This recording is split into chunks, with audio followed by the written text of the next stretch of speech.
How about now? Is it back to normal? Sorry about that.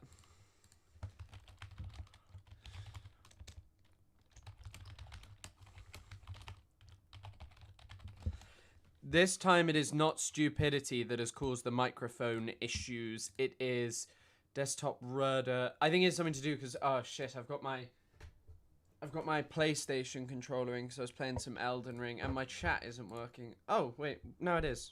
Don't know what's going on there. Can you hear me? Okay, I just said hello to all of you and sorry to hear about your kids, Sword Lads. I hope that they're doing okay. Pass the bus. I just want to kiss my fish, drive my truck, drink my beer. I like that. I like the bit where he's like talking as well about how he wants to like watch TV and mow the lawn. Also, by the way, I guess I should talk about this later. I'll talk about it at the end of stream, but if anyone's interested, look at my jumper. It says, "Resistance is love," and then it has a really nice love heart sewn onto it that's not anything else, and it's by hold on. It's by a company called Solidarity Sleigh, and I'm not being paid, by the way. This isn't like a paid thing. I was just sent one because it involves a friend, and yeah, I'll talk about it properly later. But if anyone's interested, it's from Solidarity Sleigh, and it's like a charity thing. So it's not like it's not like a promotion or anything. I am not being paid in any way, apart from with a nice Palestine-related hoodie that it offers solidarity to Palestinians. But I'll talk about it later if anyone's interested. I keep meaning to wear it, but yeah. Have I got another mod meeting? Yeah, Shane, I got a mod meeting with talking about Norman Finkelstein and how epic he is. There was a video of him which I don't care to show on stream, but it did make me laugh, which I feel a little bad about, which was a video of him talking about Emiratis, and he was like, oh, the way they talk, and then he used a derogatory term, which I won't repeat, but it made me laugh, and I'm very guilty about it. But no mod meeting.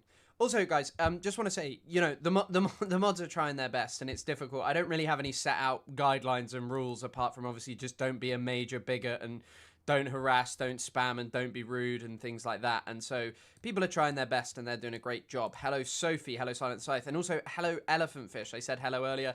I said hello to Elab. I said hello to everyone, but you missed it because my mic was muted. And then you spoke about the kissing the fish. I just want to drive my truck, kiss my fish. Wait, I thought I was being stupid. I know he says catch, but it does sound like kiss, right?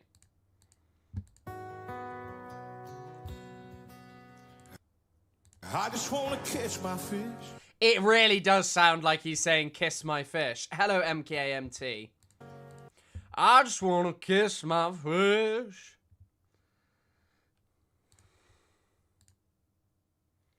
Okay, we'll do the Wordle, and we're going to start with clamp. I don't know why. That was a terrible way to start. Sound, we're going to go for now. Ooh.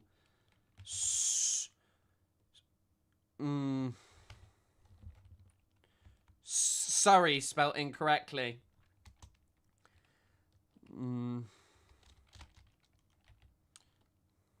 I think the U has to be there, but I can't think of anything it'll be. Sorry? No.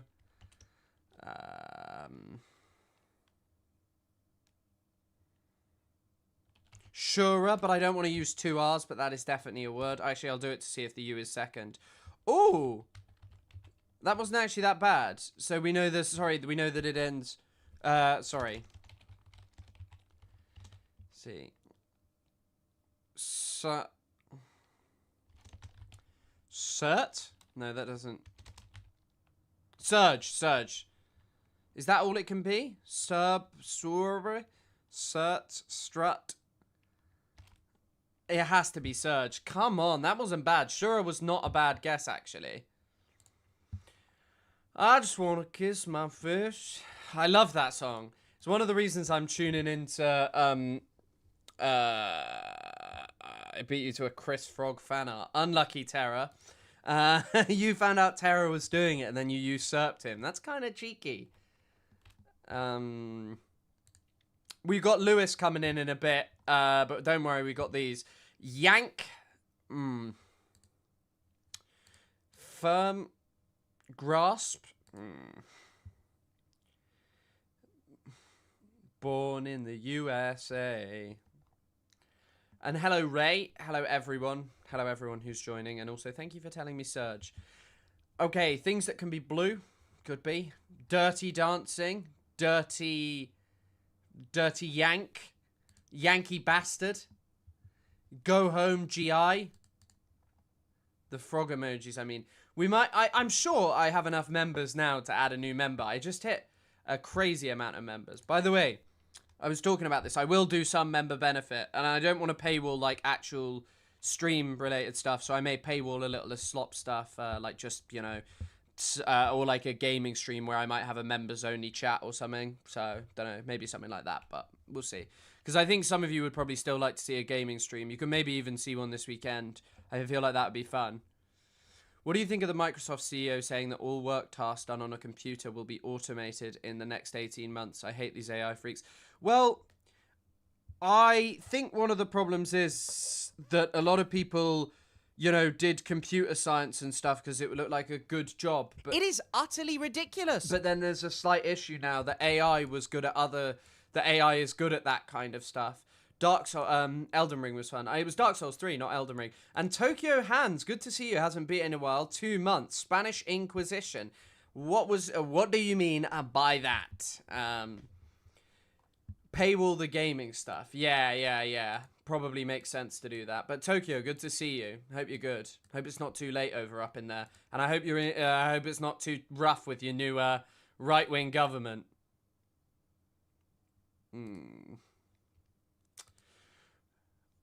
Right. Fast and Furious. Firm. Dairy. I think also, like, you know, some basic... I don't know. I feel like also even what I've just said... It is utterly ridiculous. Sarah, thanks for becoming a member. 7 months. Can we get members only what I eat in a day skin routine? No, I don't think I want to show you what I eat in a day. And a skincare routine is just some nice skincare shit my girlfriend got me for Christmas, and I've been looking after it, but it's probably just the quality of the camera, because I do quite often have, like on No Politic here, it looks like I have fucking herpes or something, so I got a little spot here. Produce, make, mold, firm. Why would it be firm? Mold, make. Produce, make. No. Produce, make, mold. I think form. It's form. Best 7 months of my life. Incredible, though. Yeah, it is an incredible amount of time. Thank you so much for being a member like that. Use snail oil noob. What? What? Firm, tight.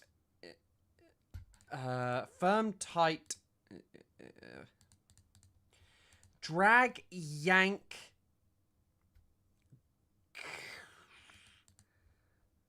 What is your personal opinion of the RCP in the UK? RCP? RCPSA? RSPCA, sorry. The Royal Society for the Protection of... I don't actually know what it is. Charity of Animal Welfare? What does it stand for? Royal Society for the Protection of Cruelty to Animals. What did you say? RSC?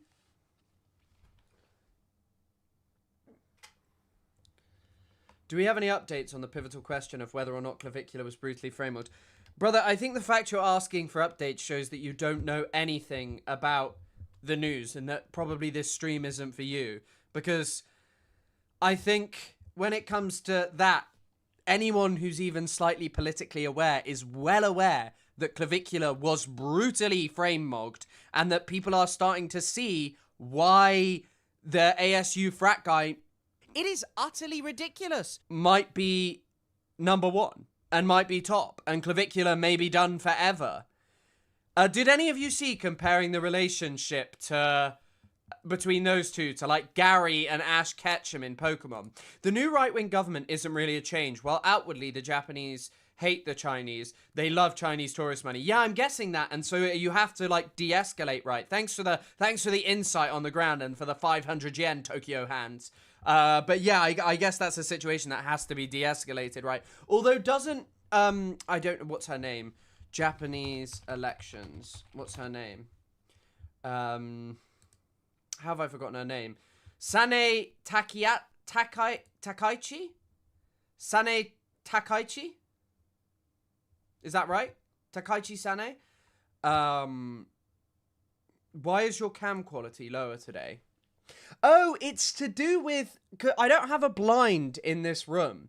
So, hold on, I'll clean it as well. I don't have a blind in this room, so it means that, like, the light is coming in and it's causing a bit of issues, so hopefully we can get that fixed. Hold on, you're getting a little clean. Wow, look at that. Look at that. Oh my god, there we go. That's improved it a bit, I think. Right? I don't know. Sorry, what's going on here? I'm having troubles, okay? Okay, frozen yogurt, dairy yogurt, Yankee yogurt, May yogurt. Why am I struggling? Why am I struggling? What is ASU as well? American Stupid University, probably. Feels like I'm a bit far away as well. Can anyone help me? Dairy Queen, Drag Queen, Dancing Queen, then it's one other. Is it Frozen Queen? No. Fast Queen, Firm Queen, Card Queen, Tight Queen, A Queen, A Queen? Oh, fuck. May Queen. Oh, May Queen. I don't know what a May Queen means, but, yeah. American Stupid University for sure. Yep. Japan loves Chinese money and Unit 731. I don't think they do any more, like... Well, actually, I don't know. But what I will say is... something to note that I learned about a bit more recently is kind of like how Japan remilitarizing was like was a bit of an issue that led to the Second World War in part towards the end of the 20s, but you know there were other reasons for that. And also Japanese politics got pretty fucking wild. There was like a lot of killing of politicians, people just going up and assassinating them, so that's interesting. I had Japanese food for lunch. It was the best thing I've ever eaten. I like karage don. I don't know if that's the way I have had it though, is really that Japanese. I also quite like, I don't mind ramen, I just don't love it. We went to a really fancy ramen restaurant when I was in Montreal, and like I liked it, but it wasn't my like number one thing I've had. Ah, thank you. Thank you for putting in the Discord. Thank you. I am live. Okay, I'm just gonna say I am live. So you're gonna get to watch me, but well, actually, I should probably finish this. Frozen, firm, tight, fast. Ah, fixed in place. Yeah. Yank J card A. What is this one? Major League Baseball player card for sure. Ah. Hold on, let me take this off.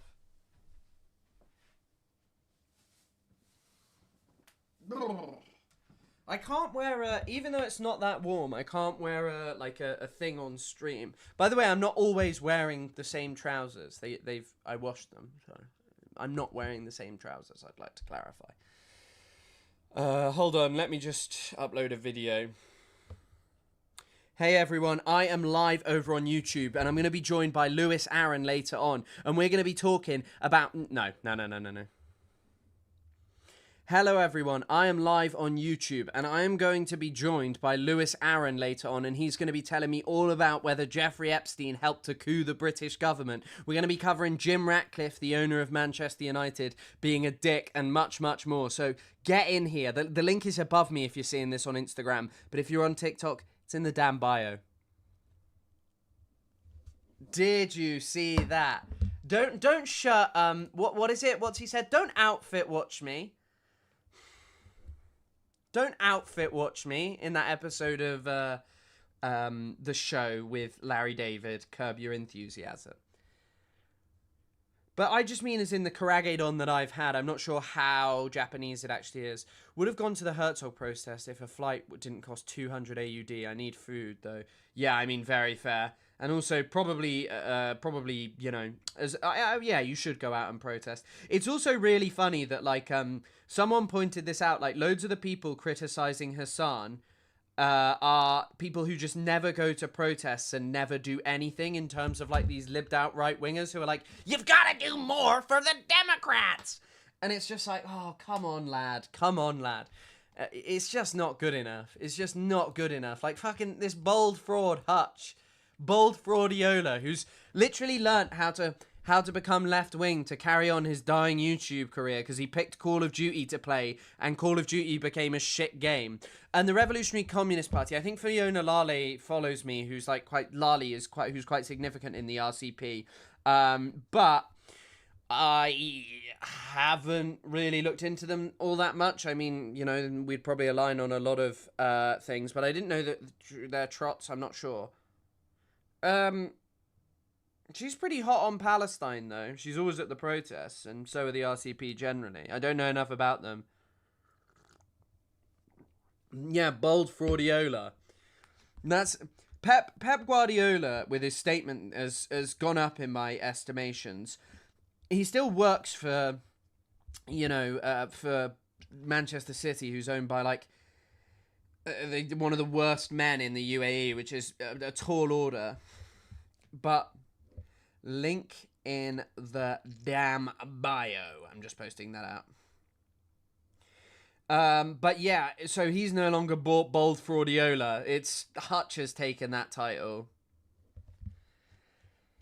People believe voting is the beginning and ending of political work and organising. Very annoying. Yes, and they also believe that returning to normalcy when the normalcy is still an oppressive and brutal situation is all we should do. And they also don't view it as like a long game where, you know, you want to win politics in the long term, which is something they should probably reckon with because it's pretty evident that Trump will just keep winning, you know?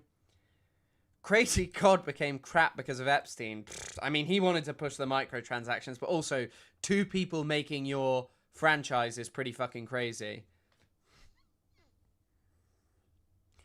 UK just happened to be there. It's crazy. We're too far from 2028 to make people sign a blood oath. Yes, because the thing is these people aren't interested in politics. Like, do you honestly think that that Hutch does any political reading and stuff beyond winning a debate on stream or something to that effect? That's what these guys are interested in. It's not like they don't care about politics because they want to see a better world. They just care about fucking getting views off talking about Hassan Piker. Like Hassan, there's some video that you guys asked me to watch, and I am gonna watch it about like the Hassan Slop Industrial Complex. I actually wanted to make that video when I was over in Montreal. I wrote out some stuff. And, like, it's not about your opinions about Hassan that actually really, really matter. It's much more about, it's much more basically just about how this entire industry springs up of, like, just dunking on Hassan over everything he does. COD 2 and COD 4 had an iron grip on the blue-collar genre of white man in the 2000s and early 2010s, very, very early 2010s. DC Dems absolutely believe he's the pick. Unfortunately, hopefully the discourse wakes the party up to how... Yeah, I saw Vadim had, like, a good tweet to one of these people, how they were all like, they love Mamdani, but Mamdani didn't endorse Kamala, and Kamala didn't really endorse him. Also, there is this video that I dream of showing you, and I think I'll show you like a couple of seconds so it doesn't get taken down, but this video is unbelievable. So just reading the commentary, you can see that this is going to head somewhere great. This is Ahmed and today he is more liberal than most young Americans. These are some of his beliefs. Now, every belief he says, so we're going to skip through. Right, hold on. This guy is the face of the new liberal. I know it's hard to believe. By the way, it isn't hard for me or anyone to believe that an Arab liberal It is utterly ridiculous. could exist. Question, Starmer son or Thatcher daughter? Well, I feel like Thatcher daughter, even if they don't become a politician, are just going to become like the worst boss imaginable and the worst person to work around. Whereas a Starmer son will just be a very weak individual. So I would choose probably the Starmer son. But is this in the context of them becoming prime minister? Or is it just generally having them as the son? But listen to this part. Diversity of thought. Wait. Here we go. Diversity of thought. And Ahmed has crazy thoughts. New thoughts that are different for the Middle East and even for America today. These are some of his thoughts. Today there This is just a really oddly made video talking about fucking some of this Ahmed Shah's thoughts. This guy's a fucking idiot, by the way. Genuinely, like, really, really thick as pig shit. And the promotion of him as some kind of, like, amazing voice on the Emirates is kind of indicative of the dying world that is the UAE. But let's have a listen. That is UAE Israeli Zionist slop. Listen to this. Today there is more radical extremism coming from the West than from Arab countries. I mean, first of all, like, no. It is utterly ridiculous. People get paid to say Hassan bad is embarrassing. Yes, I mean, it is embarrassing. And it's embarrassing when, like, that is all you do as well. And that, like, you know, the best day is when Hassan says something that, like, realistically, right, it's not that controversial to say, I don't want Gavin Newsom to come into power. Like, I don't think Gavin Newsom is going to change. I think that that's a fair enough opinion to hold, you know. But this is not an original opinion, by the way. Did UAE minister predict French riots? So this is like apparently a new and crazy thought that this guy gained from meeting every religious book. And by the way, thank you for the 200 yen and the $2. Thanks for that. Not $200. This dude is nuts. Check his thoughts. Yeah, I don't know. Just like having a video where you've got some Arab guy and you just go, wow, this guy has crazy thoughts. Also, I need to get in contact with Lewis and tell him, can we do via Discord? Have you got it? Question mark. Listen to this, okay? So this is his original thought. A day that we will see far more radical extremists and terrorists coming out of Europe because of lack of... Okay, so already one of his new original thoughts is the Emirati government line. This is the UAE's foreign minister. By the way, a guy whose brother tortured over 20 people and recorded it and did it with his country's police and faced no consequences. But that's not a radical extremist. That's not radical extremist behavior. Jews and Muslims can easily live together in peace in the UAE. This is like some bullshit that they get up to. By the way, a Jewish guy was murdered in the UAE not that long ago. Some Chabad emissary was murdered by... I can't even remember who, but yeah. This is like their whole thing. They sell tolerance. He read every holy book and realized there is no wrong religion. The idea that this guy has read every holy book when he doesn't speak great English, to be frank, is interesting to say the least. If you've read every holy book, I'm expecting you to speak near enough perfect English, but maybe he read them all in Arabic. So I guess actually I retract that statement. But I don't know why you have to read every holy book in order to understand whether religion is good or bad or not. Because, like, as I've said, religion can be used for good. Religion can be used for bad. It's ultimately a personal engagement with God. Yeah, this is a very Nas Daily coded video. College campuses in the US and UK are the easiest place to radicalize students. By the way, this is a kind of thought that dates back to, like, a long time, obviously. But did you know the Shah and his wife were really shocked when they showed up in the US because they had, like, young college students protesting against them, carrying photos of Khomeini. And obviously, they were like, bro, this guy's a traditionalist cleric with regressive views and we're woke and stuff. But they were not woke. In the West, anti-Semitism is considered an opinion. In the UAE, it is considered a crime. By the way, this is literally someone else's thought. This is Amjad Taha. And there's great reporting done by Marco and Jones about how all of these guys who are apparently like, free thinkers are just all propped up by the UAE, like powerful figures in the UAE. But this isn't where their amazing thought finishes. No.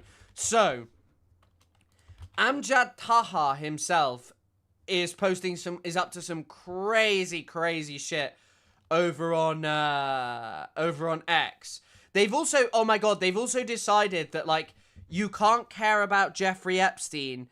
Fantastic. What's your at?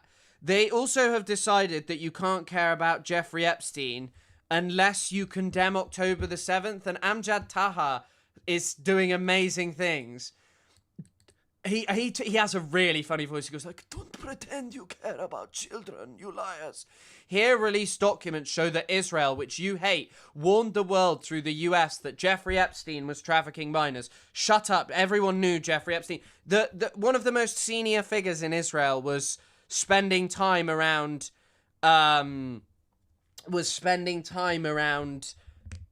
of the most senior figures in Israel was spending time around Epstein, and one of the most senior figures in your country, Sulayem, It is utterly ridiculous. was BFFs.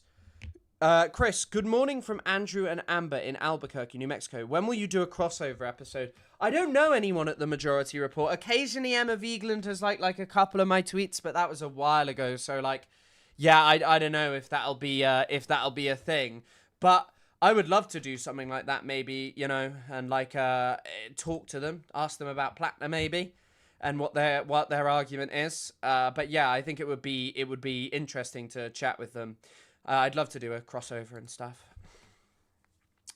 But I don't know, Emma Vigeland's pretty woke, isn't she? But I guess they did do the whole Platinum stuff, which I don't personally like. I will say, perhaps I won't. I think it is really disappointing, and you should talk about how that should be changed. And, but I don't think we should disregard someone entirely just because of that. Matt Lech follows me, actually. Anyway, meanwhile, Saudi Arabia granted him residence and gifts. Yes, Zionists warned and you ignored it. And again, on October the 7th, with your fake crocodile tears, you leftists and many Saudi trolls online were still defending the Epstein of the Middle East, Hamas in Gaza, a Palestinian Muslim Brotherhood terrorist group that kidnapped an 8-month-old baby, Kafir, and killed him along with other Jewish children. Also, yes, apologies, Colonel Java. I forgot to say thank you for the donation. Sorry. I don't think you can actually hear this. I don't think you can actually put this in. He has referred to Hamas as the Jeffrey Epstein of the Middle East, a story that is about elites in Western power. It is utterly ridiculous. He is telling you that they are the Hamas. Sorry, that Epstein is the Hamas of the Middle East. Also, Carla Byrne, thank you so much for the gifted. Ruben Cunningham, enjoy your access to new emojis.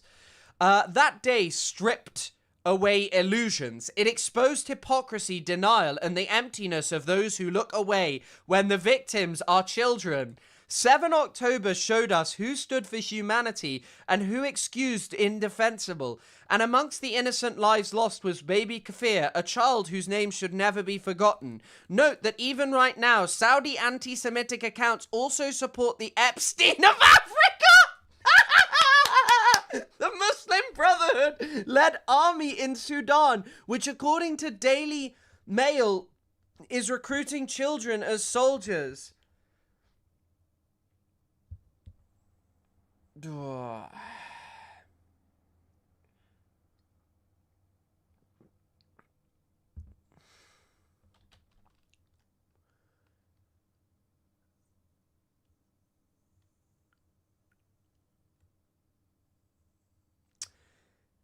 Anyone can be the Epstein of anywhere.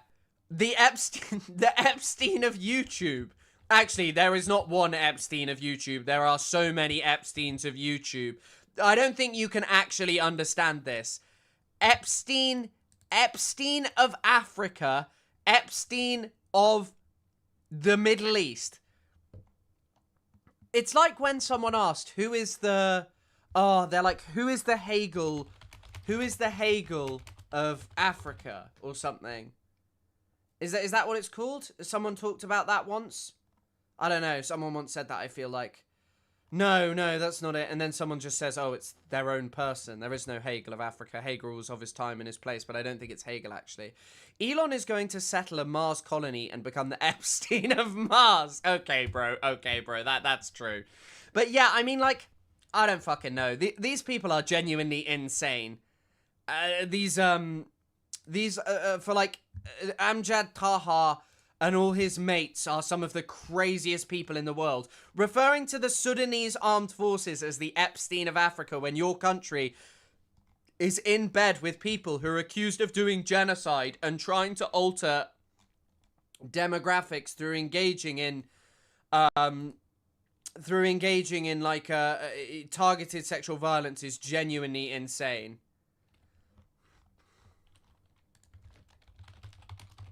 There was another one of these videos that I really wanted to find.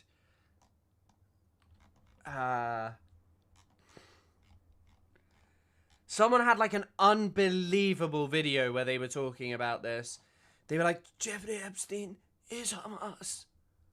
Here you go. Wait. Don't pretend you care about children. If your outrage is selective. Jeffrey Epstein was a convicted sex offender. Okay, wait, but listen to this. United States. His crimes against his minors were established in the court the court. Wait. Child exploitation is a crime. No ideology, no alliance, no political leaning changed that. On October 7. Can you believe it? These Emiratis are crazy. So I want to start a campaign to keep messaging one of them. The original one, Ahmed Shah, to ask him, hey, as a young Emirati free thinker, what do you think of Sultan bin Ahmed bin Sulayem working with convicted pedophile and sex trafficker Jeffrey Epstein? Now, these people claim that their country is liberal, that they're the face of liberalism in the MENA region. Now, obviously, one can talk about all of the things that they're doing in Sudan, but also, very notably, in the case of Epstein, his country is deeply involved, and he literally cannot speak out against it. Like, there are literally messages of, Epstein doing fucking trafficking to one of the most powerful men in the country. Good morning, domesticated honeybee. And yeah, these the Emirati lads. The Emirati lads, they're having new thoughts. The Emirati lads with the new thoughts. Don't be selective, Epstein. Yeah, I know. They're like, I'm sorry, you're telling me that the Sudanese armed forces are the Hamas of Africa, but like, I should listen to someone who, if they spoke out against the nonces who have so much power in their country, oh, God forbid. Someone kept asking me a while ago, do you think you're going to get, like, whacked by the UAE? And I was like, no, I don't think I am. Anyway, after learning that, I will say, the Emirati lads are certainly teaching me more and more things. And yes, never, ever ask an Emirati man if his maids have their own passports, or hit the people who staff his hotels, or the people who build stuff, just never ask them that question. And yeah, remember to like the stream. Okay, so after telling us that Epstein was the Hamas of Africa, we've got, like, a bit of stuff. I think I'm just going to do, like, a bit of random stuff before Lewis arrives, which should be in about 20 minutes. Have any of you seen this video of Trump? And I'm proud to officially name the undisputed... when did this come out? Bro! When did this come out? Name the undisputed... when did this come out, Mr. Speaker? The undisputed champion of... Beautiful, clean call. We have to proceed. Always, I don't need... That is Who's the one unbelievable. Card Boss, hello. This come out, Mr. Speaker, the undisputed champion of beautiful, clean call. He is not doing well, but he did win a prize. He won a prize yesterday. He's won quite a few prizes. He won the FIFA Peace Prize. He won the Israel Peace Prize, and now he's won the Coal Prize. He won the Champion of Clean Coal Prize. It is utterly ridiculous.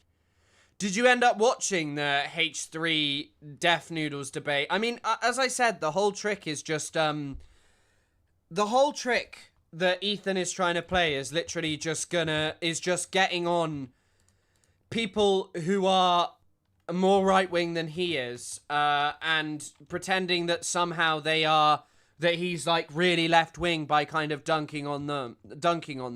Okay, right, what am I doing here?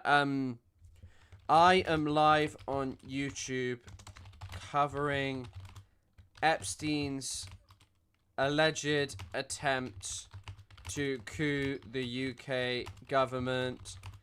Jim Ratcliffe being a moron and much more. Hop in. Sir, to show our appreciation, the trophy says the undisputed champion of beautiful clean coal. Thank you, sir.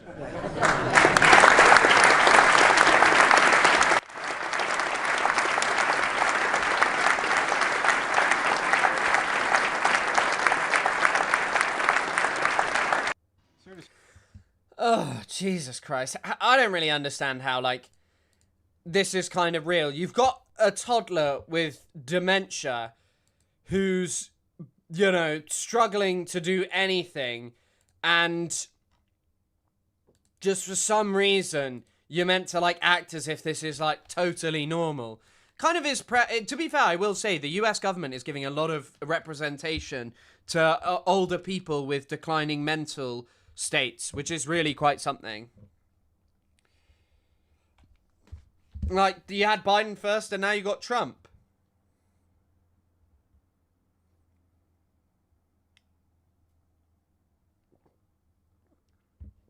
Wait, whose parents are Brazilian? I genuinely think Trump might be indicted over similar reasons to Watergate scandal. They have been spying on the other Congress members. Yeah, well, yeah, they spied on them. I think one of the reasons is they were hoping people would search for, like, explicit stuff, and they would be able to be like, oh, they're a creep. They're a creep. They're all of these things, and blah blah blah blah blah. But obviously, yeah, that's creepy. The fact that they have access to what they've searched, and it's definitely quite something. And I do think they're going to end up being... I do think he'll end up getting impeached, to be honest. I think because he's also just done so much stupid shit and so much illegal shit that was just, like, really publicly illegal, you know?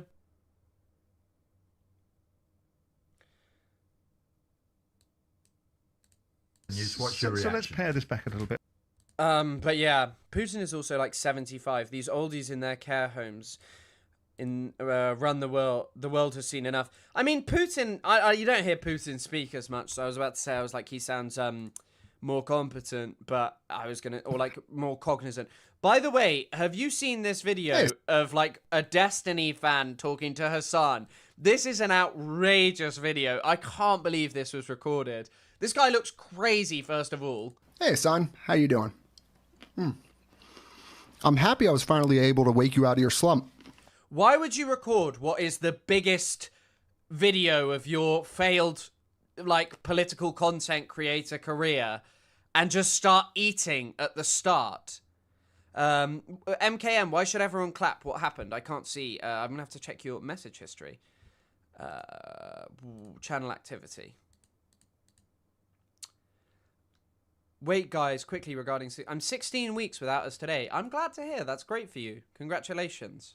Because for a while, you had your bitch pants on, and you were just too afraid to have any conversations with people that disagree with you. But I noticed at the beginning of This is just an insane video. Sarah, thank you for the 5 gifted memberships. I know that's from your other account, but thank you very much. Guys who were gifted ones, enjoy your new memberships. Guys and gals and everyone else too. Your stream today, you said you kind of wanted to switch that up and maybe have some conversations with some of these people. And since I triggered the ever-loving shit out of you today, I'll throw my hat in the ring. So if you want to have a conversation about anything that I've said so far about you, or any of my beliefs about what the Democrat Party should do moving forward, I don't think they should listen to you, then just let me know. We can have any conversation you want, whenever you want. But that is if you were being honest earlier. And you're actually not still a pussy like you have been for the past, 4 or 5 years, refusing to have conversations with people. Just let me know, man. Why are you still eating? Why are you still eating, bro? I don't know what this video is. What was that at the end? Wait, did he wink? No, ma'am. Just let me know, ma'am. I seem to have epic triggered you. I'm also a nonchalant. I'm eating whilst recording, Hassan, but I've triggered the ever-loving shit out of you. What are you gonna do, Hassan, when I trigger you? Oh, Jesus fucking Christ. Oh, fuck. Wait, is that Destiny? No, this guy's like a Destiny fan. His name's Usurp the Chef. I really don't know why he's made this video. He makes like, this is the kind of content he makes. Asmongold wants to do what? His hair's also going white. Trying to list all of Trump's impeachable actions challenge impossible. Why are federal agents wearing these in US cities? Will I be banned for reading Hassan Piker's unfiltered logs from Twitch? Russia, NATO. Hassan continues his horrible coverage. How to avoid accountability like Hassan. Will I get banned reading more of Hassan's Twitch chat? What's even going on in this? What's even going on in this? Good morning, everybody. Welcome to the first lecture on Hassan's style of account. By the way, that is also, like, that, oh no, wait, no, I thought I was going to say that's a Rhoda pod mic. That's not a Rhoda pod mic. Accountability. Today, we'll be learning from Hassan, probably one of the best people out there to learn about how to skate responsibility for your own actions. We're going to learn how to do it just like the pros. If you're unaware, the past couple of days, there's been a little bit of a controversy going around some of the people in Hassan's orbit. I have no pity at all for any fucking soldiers. I will never have any fucking pity for any fucking soldiers. U.S. military? Boo fucking who? I hope you get PTSD. The U.S. military that are like, yeah, like... I wouldn't say that as a streamer to cover your own ass, but realistically, if you're mega upset about this as a leftist, come on, bro. I think it can, one might say it might close off your base, and I think that there's definitely something to be said about people who are, you know, who want to go into politics after being in the U.S. military. I think it's pretty troubling and worrying, but yeah. You know, I did this back then, but now I know it's wrong. Like, I'm changed. Like, fuck imperialism, fuck this. You don't deserve the PTSD. But, like, any other motherfucker, you're joining them, you're like, oh my god, I want my fucking Camaro, no student loans. Fuck you. I hope you get PTSD. And I hope you get no health insurance when you get back into fucking America. Definitely. I think one might make the argument that, like, all soldiers are bad, yes. And I don't have, like, I think these people destroyed a foreign country and face no accountability for what they've done. And there are many war criminals who just get away with crimes because, you know, you're kind of allowed to mete out whatever crime you want against you know, foreigners. But I think someone might make the argument of, like, oh, you're closing off the base. The next person is one of my favorite people, Ethan Klein. I told you guys to clap. This is a good reaction. That was a good one. That's good. All right. Turn that up. Turn giraffes. We all know where this is going. This is genuinely one of the most unbelievable things. The most unbelievable things that this was like that this was seen as like a no one in their right mind would see this as an anti-Semitic incident. Oh my god, actually I've got a story I've got like a story to cover later. There are loads of like these ultra privileged, wealthy, like online Zionists who are talking about how apparently Palestine activists in the UK are keeping registers of all Jews in Brighton, and it is just not true, but they keep getting airtime. It is genuinely really, really, really comical. After soldiers who went into the military voluntarily, I have a little more grace for those who went in because of poverty, but for real, fuck those rich kids. Yeah, and I think, I haven't researched into Platner as well as, what's his name, Hasbad Empanada did, but when he talked about, like, how Platner was just did it for the sake of it, yeah, crazy. Okay. I'm like, I'm giving audience input. They're like, fuck what you guys had to say. Dude, where's the? You guys are missing a category for Zionist. That was a joke. That was just a joke in my. Denums. Oh, this guy's sound is really shit. Well, obviously it's Love Sabra, right? Yeah, it has to be. That's easy. That's Definitely Love Sabra. All right, so there he goes. Are we being messy? Thanks for showing this clip. I want to hear him chat about it. And as a result, 4 of Hassan's fellow working class heroes were banned for at least 30 days from the Twitch platform for violating their TOS. Now, a lot of this has stemmed from Ethan Klein of H3H3. He has been a little upset, I think is a fair way to put it, at some of the things that Hassan and some of the members of Hassan's community have been saying. Take a look. Now, I felt I did a pretty good job of highlighting how Hassan and other members of his community, streamers. Thanks for showing us Ethan Klein's videos. This is a guy who really thinks that he should get to debate Hassan.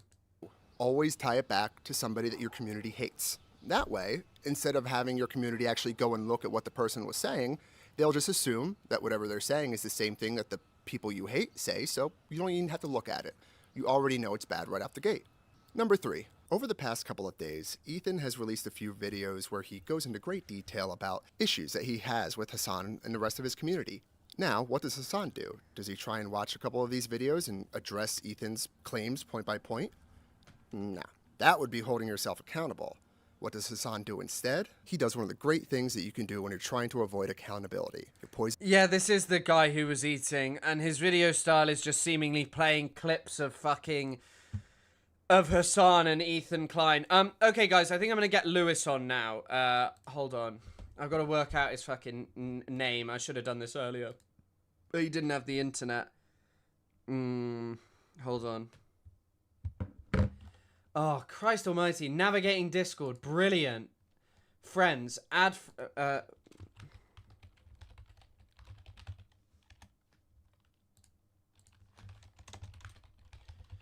hope you guys are being good, because I can't see the chat. Just added you. Okay, right. I am just adding Lewis.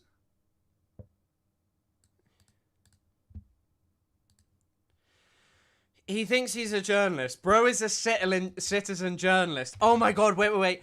There's this guy who, like, claims to be a citizen journalist in the UK. He is so fucking funny. He's, like, constantly just running around filming himself and, like, everything he finds, and he posts shit like this as well.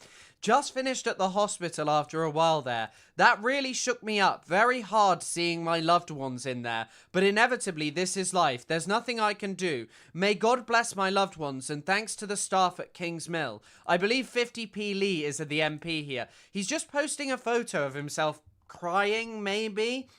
And he used to just get drunk all the time. He's a really odd character. But this is what a real patriot citizen journalist looks like. He also posts, like, whenever he does anything, and the only I don't know.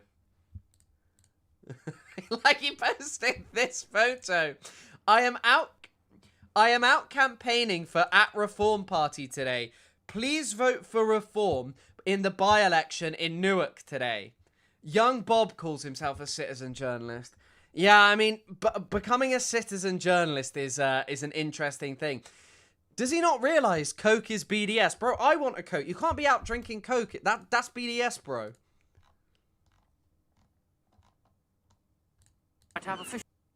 He is an interesting character. It is utterly ridiculous. 26 plus 6 equals 1.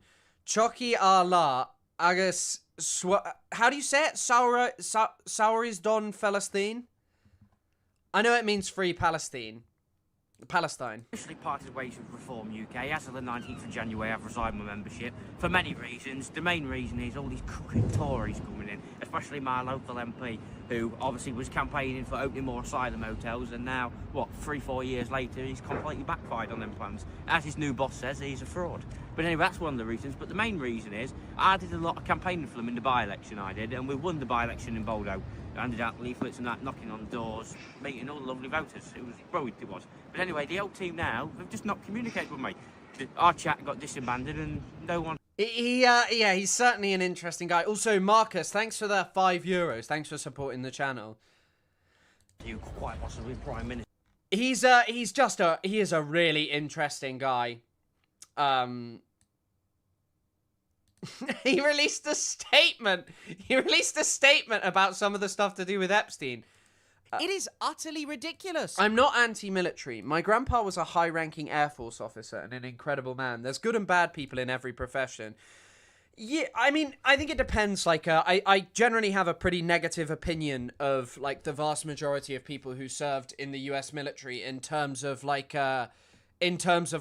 think that, a lot of people in the U.S. military kill a lot of people with impunity.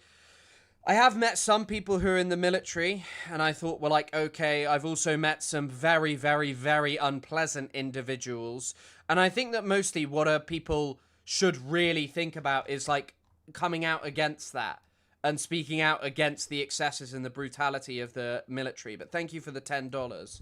But yeah, I think people need to come out and say, the military is an inappropriate institution and we have committed a multitude of war crimes. I also don't really like military politicians.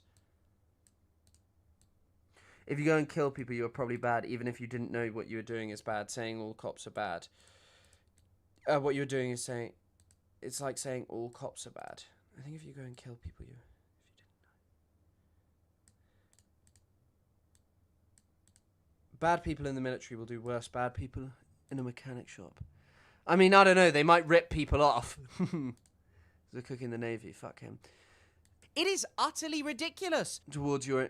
The killing of people in Iraq and Afghanistan is not a fucking stepping stone towards your enlightenment.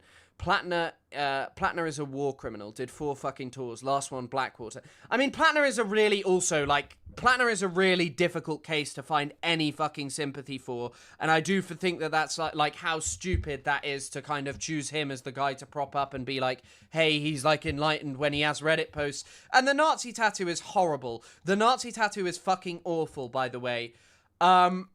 However, the worst stuff is the Reddit stuff, where he's just talking about how he loved it and how he wanted to go back. That is I know all of it is inexcusable, but that is the worst thing. How he was just we should kill people. I liked killing people and that was fucking fun. That killing people was good. And yeah, I am more, yeah. Or, thank you for the 100 NOK, by the way. I do wonder though, what people's opinions is though, is you kind of need people who have military tactics, or military tactical skills to achieve success in a revolution and defections from people who are involved in the military. The way in which the Iranian Revolution succeeded is this really famous moment in which the Air Force refused to shoot on protesters and began to swear allegiance, and they were effectively the Kronstadt sailors. Fuck the military so long as it indoctrinates the youth and exploits the poor to be killing machines for an unjust cause. Yeah, and I think that that's also the wider industry is just fucking terrible. More rude.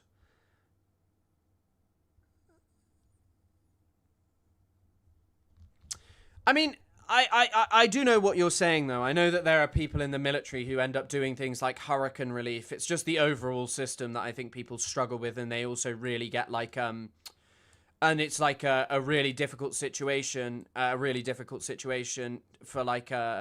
it's a really difficult situation to find any sort of find anything different to that, if you know what I mean.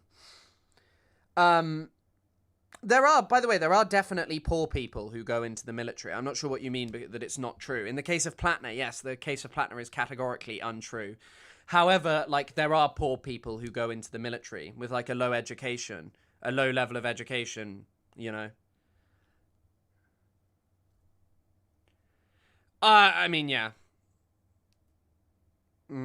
It's just, I mean... Any of the good which the military does can be done by groups which are not them. Yeah, I mean, that's true. No doubt. Just to be clear, man.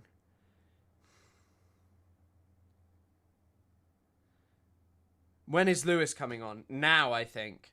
Refused to conduct a strike in Yemen during the genocide. I once met a Saudi guy who was, like, regularly talking about, like, he kept going, the shit I saw in Yemen was terrible. And he was a Saudi boat captain, but he wasn't, like, bad. He wasn't, like, upset about it.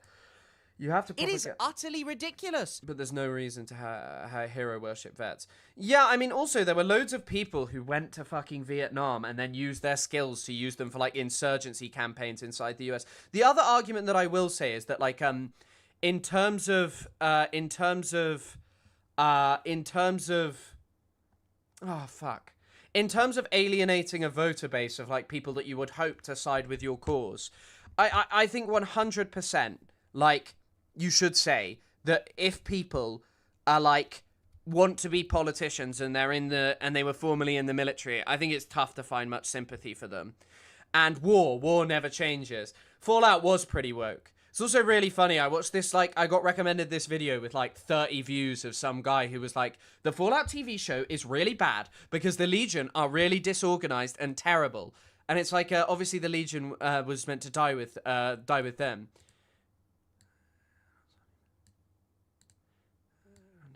Followed for the by the way, Chris, are you a socialist? Followed for the Palestine content, but you sound like some of your views are not solely on political parties.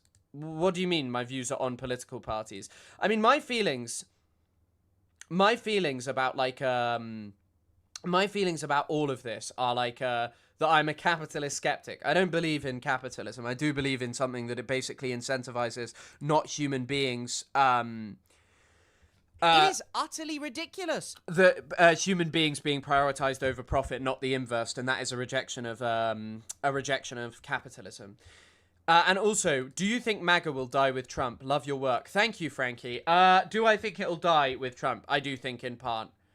I do think it'll die with Trump, unfortunately. Yeah, I mean, I do think it'll die with Trump. And also, by the way, another reason to say fuck the US military is because there is literally, like, unless you commit a really, really egregious war crime, there is no accountability. But even if you do commit an egregious war crime, go look up how long people went to prison for My Lai. You can basically do whatever you want and you will not go to prison, right? I'm going to call Lewis now, so we're going to do the Epstein coup stuff. But by the way, actually, just on the topic of Trump, I think Trump's aura, Trump's voice, and his, like, all of that stuff is so much more significant than you realize. That, like, after he's gone and done, it'll be hard to replace him. And, like, if you watch JD Vance, it's hard to believe that someone will replace him. Hold on, I'm gonna have to turn off my camera. Hold on, I need to work out how to do this again. Video capture device. Hello, Lewis. Yeah, I know you can't. No one can see you on the stream, and they probably can't hear you. Can you guys hear? No, you can't. Okay, right. I need to work out how to do this again. Add, window capture, application audio capture. Hold on. Sorry, Lewis. Talk now, Lewis. Oh. Hello?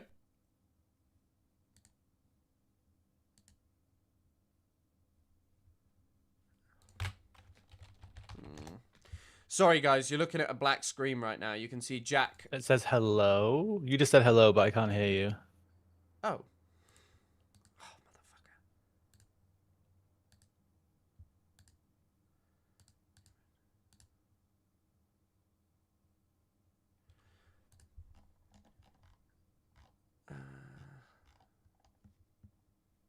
Hello? You should be able to hear me. You should be able to hear me now. Yeah, I can. Okay, cool. Sorry. There we go. There's my... Ah, there we go.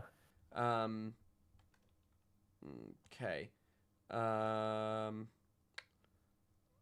Pop out. There we go. Full screen. Hello. Hello, Lewis. I think we have Lewis here. You can see Lewis now, I think. Oh, gosh. Can everyone see and hear Lewis? I'm assuming the answer is yes. Also, I probably just need to hide that. I'm assuming the answer is yes, and you probably are going to say, Chris, can you move this? Sorry, Lewis. Every time I do this, I'm not very good. We can hear... I'm afraid Lewis sounds like Lonerbox. Lewis, do you know who Lonerbox is? No. He's kind of he's sort of like a man on the internet who likes Israel, and I'm a psyop.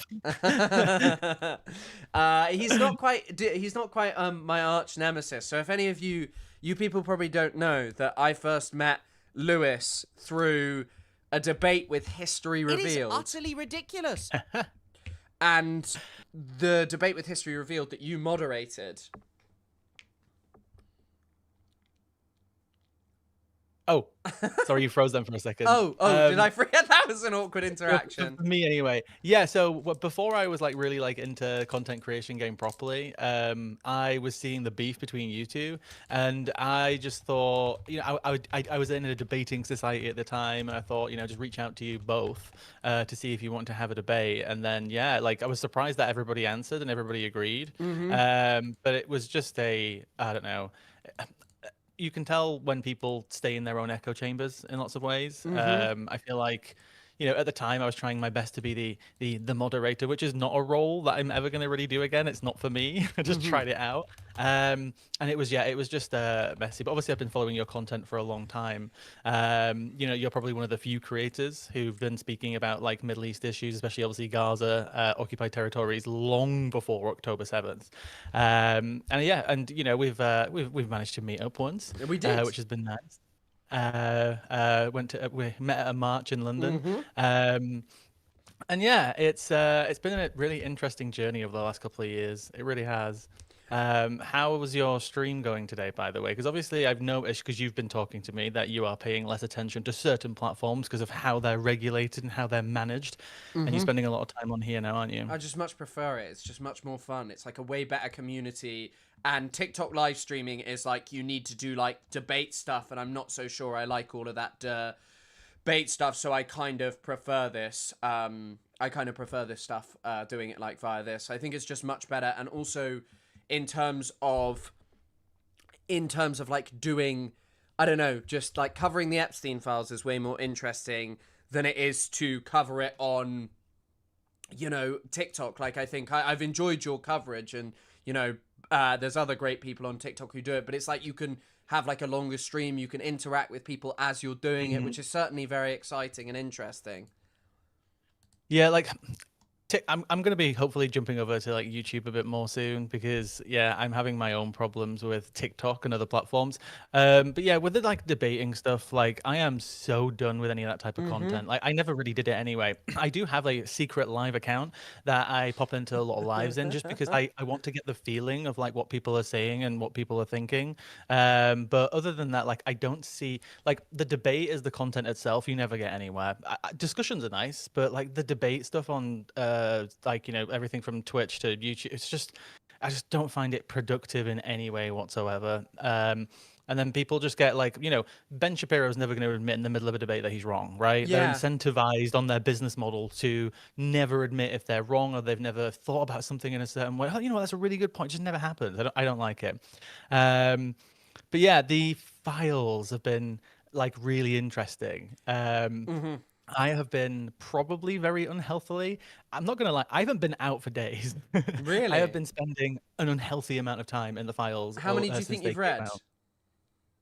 I genuinely couldn't guess. I've definitely gone through thousands upon thousands. Yeah. I don't know do you know the Noisy Immigrant on TikTok? Yeah, I do, I think. He's been going through everything page by page on live stream, and I think he's gone through tens, if not hundreds of thousands so far. It's incredible, the amount of work. But by the way, loads of them are duplicates and stuff. I just felt a lot of the content that I do is a lot of it is kind of focusing on like influence. I do a lot of stuff on like the far right, a lot of money, dark money, and just like obviously loads of other crap really. But I was very interested as soon as I started diving through the files to see the relationship of Steve Bannon and Epstein. And that's been like kind of my main focus over the last like week or two. And you don't know where to look with the files, though. I've ended up down so many rabbit holes that they've led. Most of them have led to absolutely nowhere. But I feel like it's going to take a really long time to get like all the stories that need to come out of it, and there's going to be stories in there that people are just going to miss, and we're never going to probably get the true story of a lot of things. Yeah, I think that that's a problem with them being redacted, and also I think if it's like inserted as an iMessage and kind of stuff, sometimes it feels like there are a bit of inconsistencies on date, timing, and just issues around that kind of stuff. And obviously it's not always really clear as to what even things are. Like some of them look like Skype, some of them are iMessage.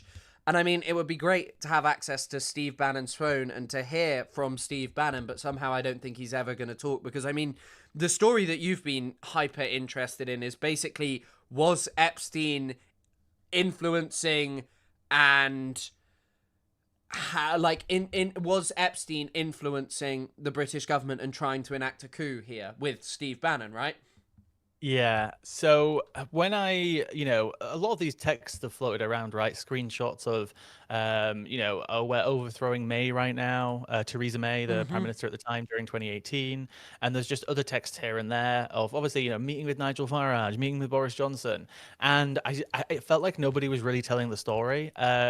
The Guardian did put out an article like 4 or 5 days ago, and they literally phrased it as, Epstein was really interested in these like nationalist politics in Europe. I'm like, interested?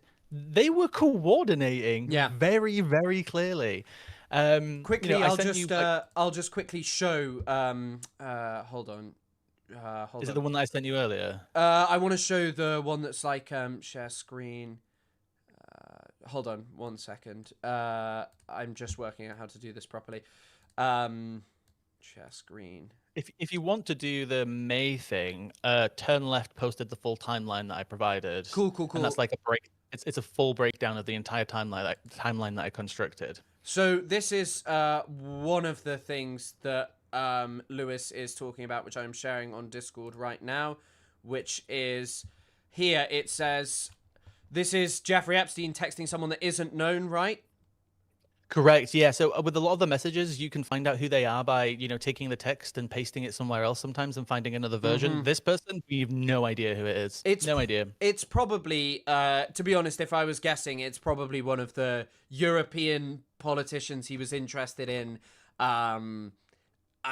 If I'm guessing, but yeah, it says, Steve Bannon and I are just laughing all day. What's the latest from him? Trying to overthrow English government next. Next wed, we will have an early breakfast if you are still in town and want to come meet him. Which is, pretty crazy that is like a text that you can see in the Epstein files. And I feel like it's pretty easy to think, oh, Epstein definitely didn't do that kind of stuff and blah, blah, blah. However, Epstein did undeniably control people like Stacey Plaskett, who was I don't know if you remember her. She's like, she's a non-voting member of the Democratic Party for the U.S. Virgin Islands, and Epstein was texting her during the Michael Cohen hearing. Oh, there's also lots of texts between Epstein and the governor of the U.S. Virgin Islands as well, loads of them. Well, he had his own private, he had his own private exit at the airport. Really? Yeah. No, I didn't know that. He had a private exit that he was allowed to exit through. He didn't have to do customs. He didn't have to do anything. Is that? Oh, I wonder who. Is that because certain people were coming on and off the plane, and maybe they didn't want to get seen? Yeah, 100. And also, so he could bring anything back. So he could bring anyone back as well. As you're saying, sometimes it's certain people that not being seen, but it's also probably like children, and also, yeah, I think the most important takeaway as well is, and this is why the Guardian's article really frustrated me. Actually, CNN have published a general overlook of, and they've phrased it as like, you know, influence and organization. It's the only outlet that I've seen really cover this. But with the Theresa May timeline, what's interesting, and you have to look really closely, is at the times of the texts, right? When certain things are happening. Where So, for can example, I- at the end. Sorry, Go Lewis, ahead. where can I find it? Sorry to interrupt. Yeah, so if you go onto X and Yeah. go to turn left, I think it's still the pinned message at the top. It's the full timeline. If not, I can send it to you if it's not pinned at the top. Yes, it is. Okay. Hold on. 1 second. Share your screen. I do actually have an updated timeline, but it still tells the story. Okay, so this is the timeline that Lewis is talking about. So, do you wanna kind of like explain the timeline? Yeah, sure. So I basically saw all these messages, and because of the way the Epstein files are in terms of the way that they're set up, it's really hard to obviously find things. There's texts from Steve Bannon that are redacted that you can see in the transcribed version. It's him. So you've got to like really piece all of these things together.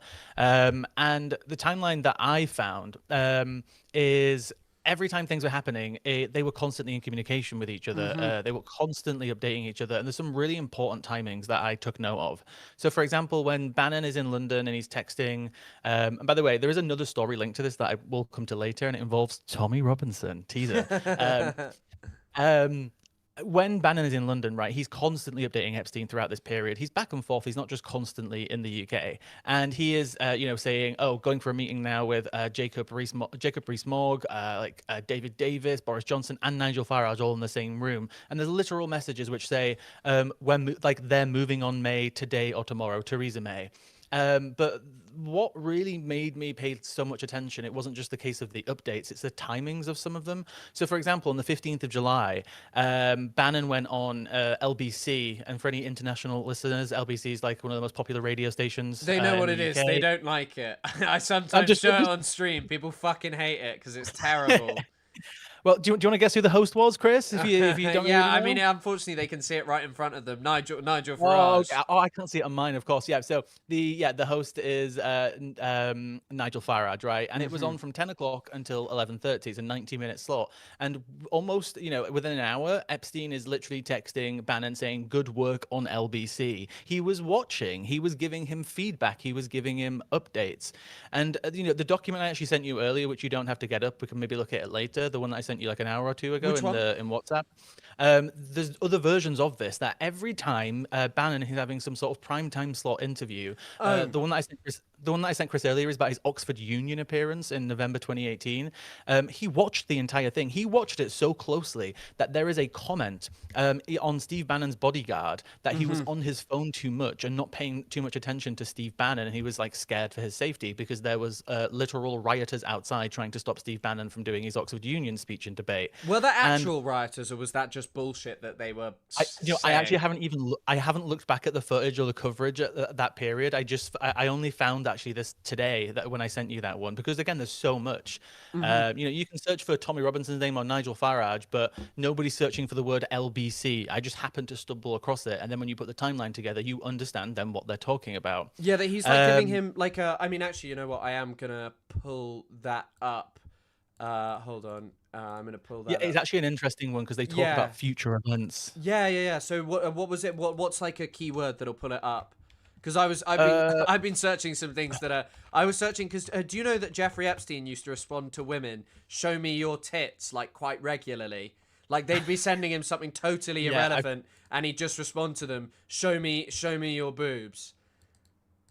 Search the term at the Mid East, one word. People respect you. Mid East, then it'll come up. People respect you. Oh yeah, it's a document ending in 5441. Okay, sorry, it's in 2 different versions. Yeah, I found it in the good one.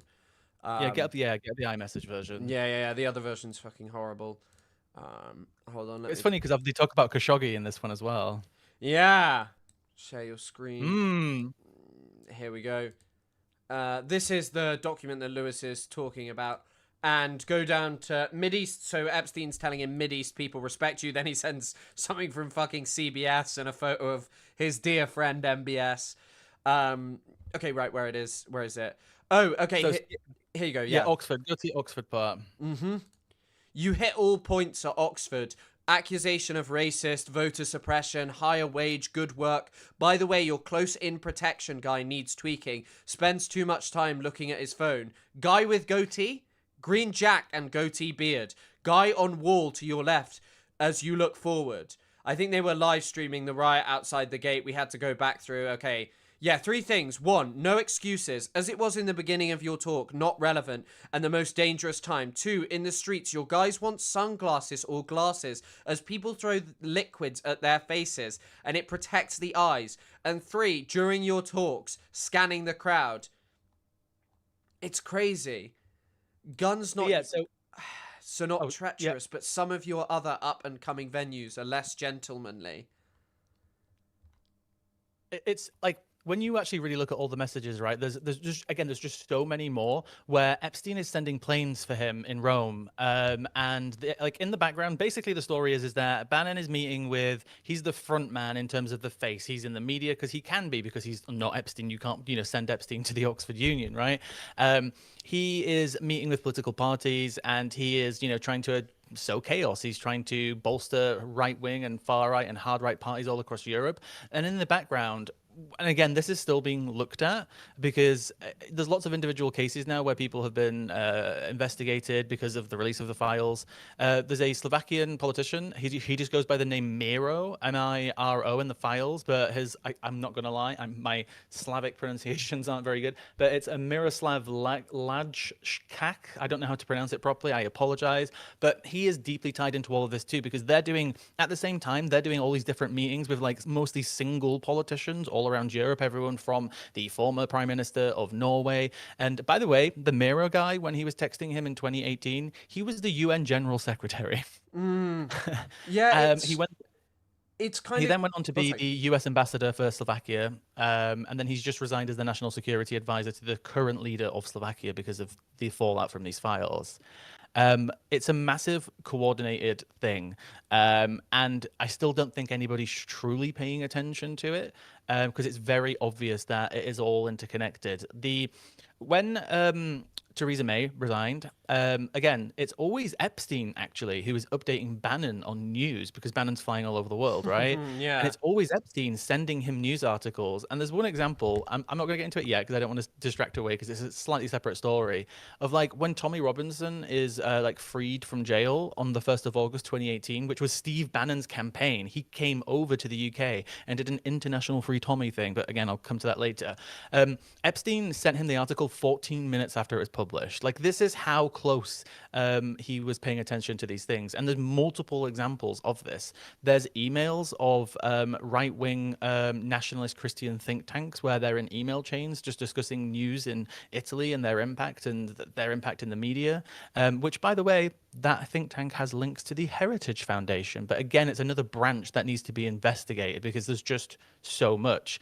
But they were everywhere in every single major European country, to some smaller ones as well, constantly coordinating, updating. And then you've got, Epstein saying in the background, if you need a meeting with this guy in this country, we'll set it up, we will do it. This is not just friends chatting with each other about their daily work. This is a deep and coordinated effort.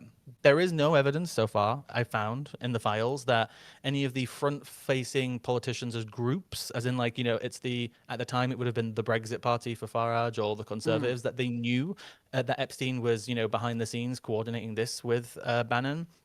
But if you think about who Epstein is and what he was doing internationally, his business dealings, his money, his hidden Bitcoin that we know exists because there's an FBI document saying that they were investigating it, but it's not in his financial disclosures that his financial advisors were sending to him every year. So he apparently had like a large amount of Bitcoin. Yeah, so he was an early investor in Coinbase. He put $3 million into it in like 2013-14. And every year, his financial advisors and team, they sent him a summary of, all of his assets, his cash, everything that he's got shares in, what's gone up, what's gone down. There is no mention of Bitcoin in any of this. And his investment into Coinbase stays the same every year. It's just $3 million worth of shares or stock or whatever it is for a private company because they didn't go public until a few years later. And there's no mention of his Bitcoin or how much he has, but there are multiple FBI documents which show that people were assigned to investigate his Bitcoin. And he was constantly, throughout the years, in communication with loads of people who are part of the blockchain, who are part of, cryptocurrency companies, and all of this. But the point that I'm getting to is that I'm not saying that any of the people were funded by Epstein, but the fact that these two people are working together, Bannon and Epstein, and Bannon has been raising money for all of these people across Europe, many of them through crypto wallets. It's easy to say that there could be a connection there in terms of Epstein being in the background sorting that out. There is no evidence for that currently, but I think it's a very easy jump to make. And a place that people do need to investigate. And there is FBI documents stating that agents were assigned to investigating his Bitcoin.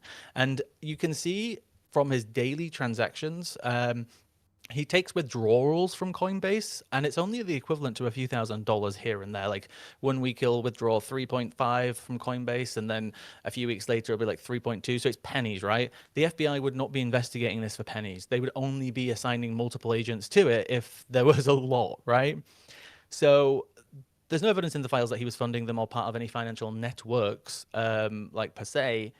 But the fact of who Epstein is and what he did with money and what he did with international business and relations and politicians at every level, I think it's a fair jump to make that there could be an implication he was involved in this. And I hope I'm trying to investigate it, but it's beyond my skills and scope in many ways. Yeah. I can be honest about that. I can say that there are people investigating this who have been doing this for years. I can't say too much more because I found a lot of things in the files that I've sent to journalists who are now investigating them, who have the skills to do that. And hopefully something will come out of it. But there's no other reason for Epstein to be involved than just helping Bannon set up meetings and giving him feedback. He is a part of the infrastructure in some way. And I hope somebody can figure that out. It's pretty fucking crazy as well because like one of the things that has been a major part of the second Trump administration is loads and loads of this stuff not being as not being as done by just one individual like Bannon, like the US government just giving money to giving straight up money to like Javier Milei to stay in power, and also European countries like using Elon Musk to fucking big up Tommy Robinson, to big up all of these people, to alter British politics and all of this stuff. It's pretty fucking crazy, to be honest. And this kind of stuff seemingly was done, like, it's a lot like the UAE stuff where seemingly Epstein's behavior laid the groundworks for a lot of this, in that he would be, like brokering these meetings between Emirati officials and people like Ehud Barak that were private. And then all of a sudden, you see these Abraham Accords. And I know for a fact, as I've mentioned before, a lecturer told me, he was like, actually, the Abraham Accords is just a formalization of relationships that already existed between the Israelis and the Emiratis. And what all of this reporting seems to suggest is, hey, Epstein actually played a large role in doing this kind of shit. And so the notion that, maybe him and Bannon were influencing British politics, because I know that there are a ton of emails that, a ton of articles that were already public, right, about how Bannon was texting Boris Johnson the whole time Boris Johnson was about to come into power, that he was meeting with them, that they're talking about hey, we're trying to do a coup. And Bannon's like a skilled political operator, and Epstein has spent so much time around American politicians and influencing American politics that one might have to think that maybe there's and that's like part of the timeline that I constructed. That if you take a mix of the public reporting at the time and then combine it with the text between Epstein and Bannon, it's pretty insane. When not only the messages like making a move on May tomorrow, it's the public reporting at the time. All these people were accused of meeting with Bannon, and they denied it at the time. Michael Gove denied it, Boris Johnson denied it, Nigel Farage denied it, and then obviously it's then come out that all of this was true despite those denials. And he was there at the key times when during that period of June, July, when there was everyone was screaming at each other in Parliament and MPs were there until midnight screaming and shouting at each other. He was there. He was actually in London during the November period as well. That's during the Oxford Union thing. And this is the time when he's meeting with Jacob Rees-Mogg, and then suddenly he's handing in a letter of no confidence to Theresa May. And if anybody doesn't understand that, if you get enough letters of no confidence, then they can trigger a vote of no confidence, and then Theresa May could potentially be ousted. They weren't successful at the time, but the instability that was caused with the help of Bannon, seemingly, if you were to believe the texts, was what eventually led to the downfall of Theresa May. But I've been telling people this, that try and take a step back sometimes from the files and just try and think rationally about who some of these players are and how people just generally operate. People love to take credit for things.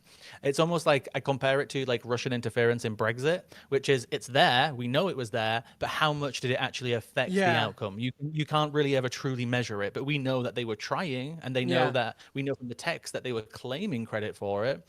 And again, I've only got through about 20 to 25% of the Bannon Epstein texts from 2016 to 2019. So there's going to be more in there. Something for me that, though, like, whilst I do agree with you, and I think you should probably take steps back from the files, because some of the shit in there seems so fucking like crazy and unbelievable, and that there's a lot of actually fake stuff posted on the internet as well that look like real files, and stuff has been taken down, so it's kind of easy to be like, oh, they're taking this down and that's why you can't see it now.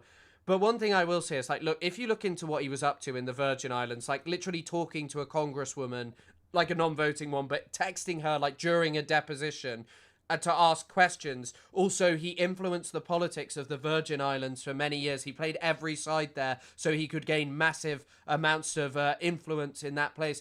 Like, this stuff about them manipulating British politics and working, you're right, there are probably other forces going on as well, but I think simultaneously it doesn't really feel like that insane to be like, hey, actually, Bannon and Epstein together were up to some pretty fucking crazy shit.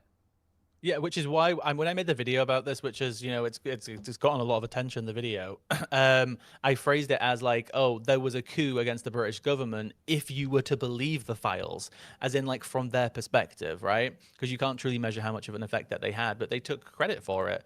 And again, Epstein texts Bannon on the day that Theresa May says that she's stepping down, and he's literally says to her, he spells it wrong, and this is why I don't think people found this text and still published about it, because he says, Theresa May resigns. Good job. Well done. Well done. And if you think about the well done phrase, if I can jump onto that now quickly, is that he said that about Tommy as well. I'm sure you've seen these texts, Chris. What, the Tommy is cheap at any price? Yeah. Tommy Robinson, obviously, yeah. Yes, I reconstructed another timeline. Haven't fully published it yet. But the long story is on the 25th of May, 2018, so just before the Bannon-May texts started, Tommy Robinson was arrested on the 25th of May in Leeds for contempt of court because he was trying to interrupt the proceedings of a sexual assault case involving a British Pakistani, I think it was, or multiple. Yeah. And he got arrested and jailed on the same day. There was actually a procedural issue with the way that they arrested and jailed him. And Steve Bannon literally came over from Hungary just a few days later. He was with Orban and started doing the Free Tommy campaign. This campaign went on for months. He raised international money for him. And do you know who Bob Shillman is? I feel like I looked him up because of Bob Shillman. He's a massively pro-Israel US guy, millionaire. I'm not sure if he's a billionaire, but he's definitely a millionaire. And he, it's confirmed that he was funding Tommy back during this period. Not just like a single amount, but an actual allowance. And there are emails between Epstein and Bob Shillman just a few years before, I think it's 2013 or 14, of Bob Shillman just sending emails to Epstein telling him, maybe the world is finally waking up to Islam and Islamization, and the West is finally waking up. So there's a connection there. That's all there is. What does Epstein have to say about that? Have you found it? What's interesting about the conversations that I have seen with Epstein, and maybe it's just because he's older, where like people our age will have like full blown, group chats, conversations about loads of things. He wasn't very ideological in his messages from what I could see. Have you seen the He's not ones- like, even him and Steve Bannon, if there's like a case of like, I don't know, like a migrant doing something bad in the UK, they're not texting each other about that. It's very focused on the job and mission. They make lots of like weird jokes, including like lots of like, World War II Germany, kind of like Holocaust history jokes and stuff. But yeah, there's almost zero ideology at all expressed in any of the communications that I see. But just to tie it back, back to the Tommy thing. So yeah, Bannon is raising the flags in the UK. He's arranging international protests. Multiple far right leaders from the current leader of the Netherlands came over and marched for Tommy. And again, this is just a part of a wider thing that I don't have the skills to All investigate. organised by Bannon. The march. All and of this was stuff. organised by Bannon. That's fucking crazy.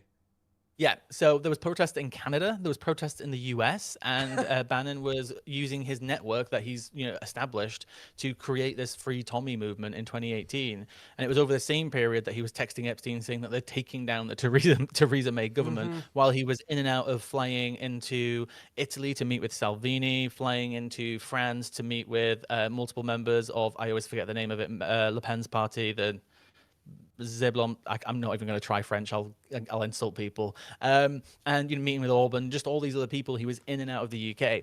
And at this time, Tommy Robinson was banned from PayPal, and he started putting out crypto wallets to raise money while he was in jail. And there's some sketchy donations in there in terms of the amounts. Yeah. So you could put two and two together. But nothing ever really came of that.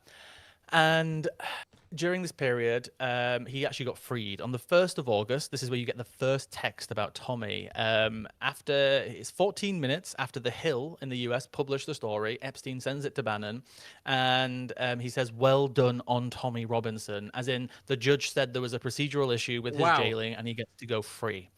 The second text, that was in 2019, that's the backbone of England, cheap at any price. That's when Tommy is re-jailed for the same crime when the courts and the justice system did it correctly. And that's where that message comes from. Also worth noting, when I mentioned the LBC interview on the 15th of July, Bannon massively dedicated a huge section of that interview to free Tommy. And when he's saying good work on LBC, it's not just about the Theresa May thing, it's about Tommy as well. And again, there's no evidence that Epstein was linked to Tommy in any way, specifically to do with like money or a known relationship in any way.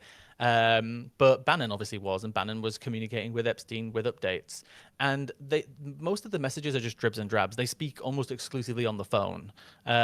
Most of those texts are very little. You can actually see how much they actually call each other.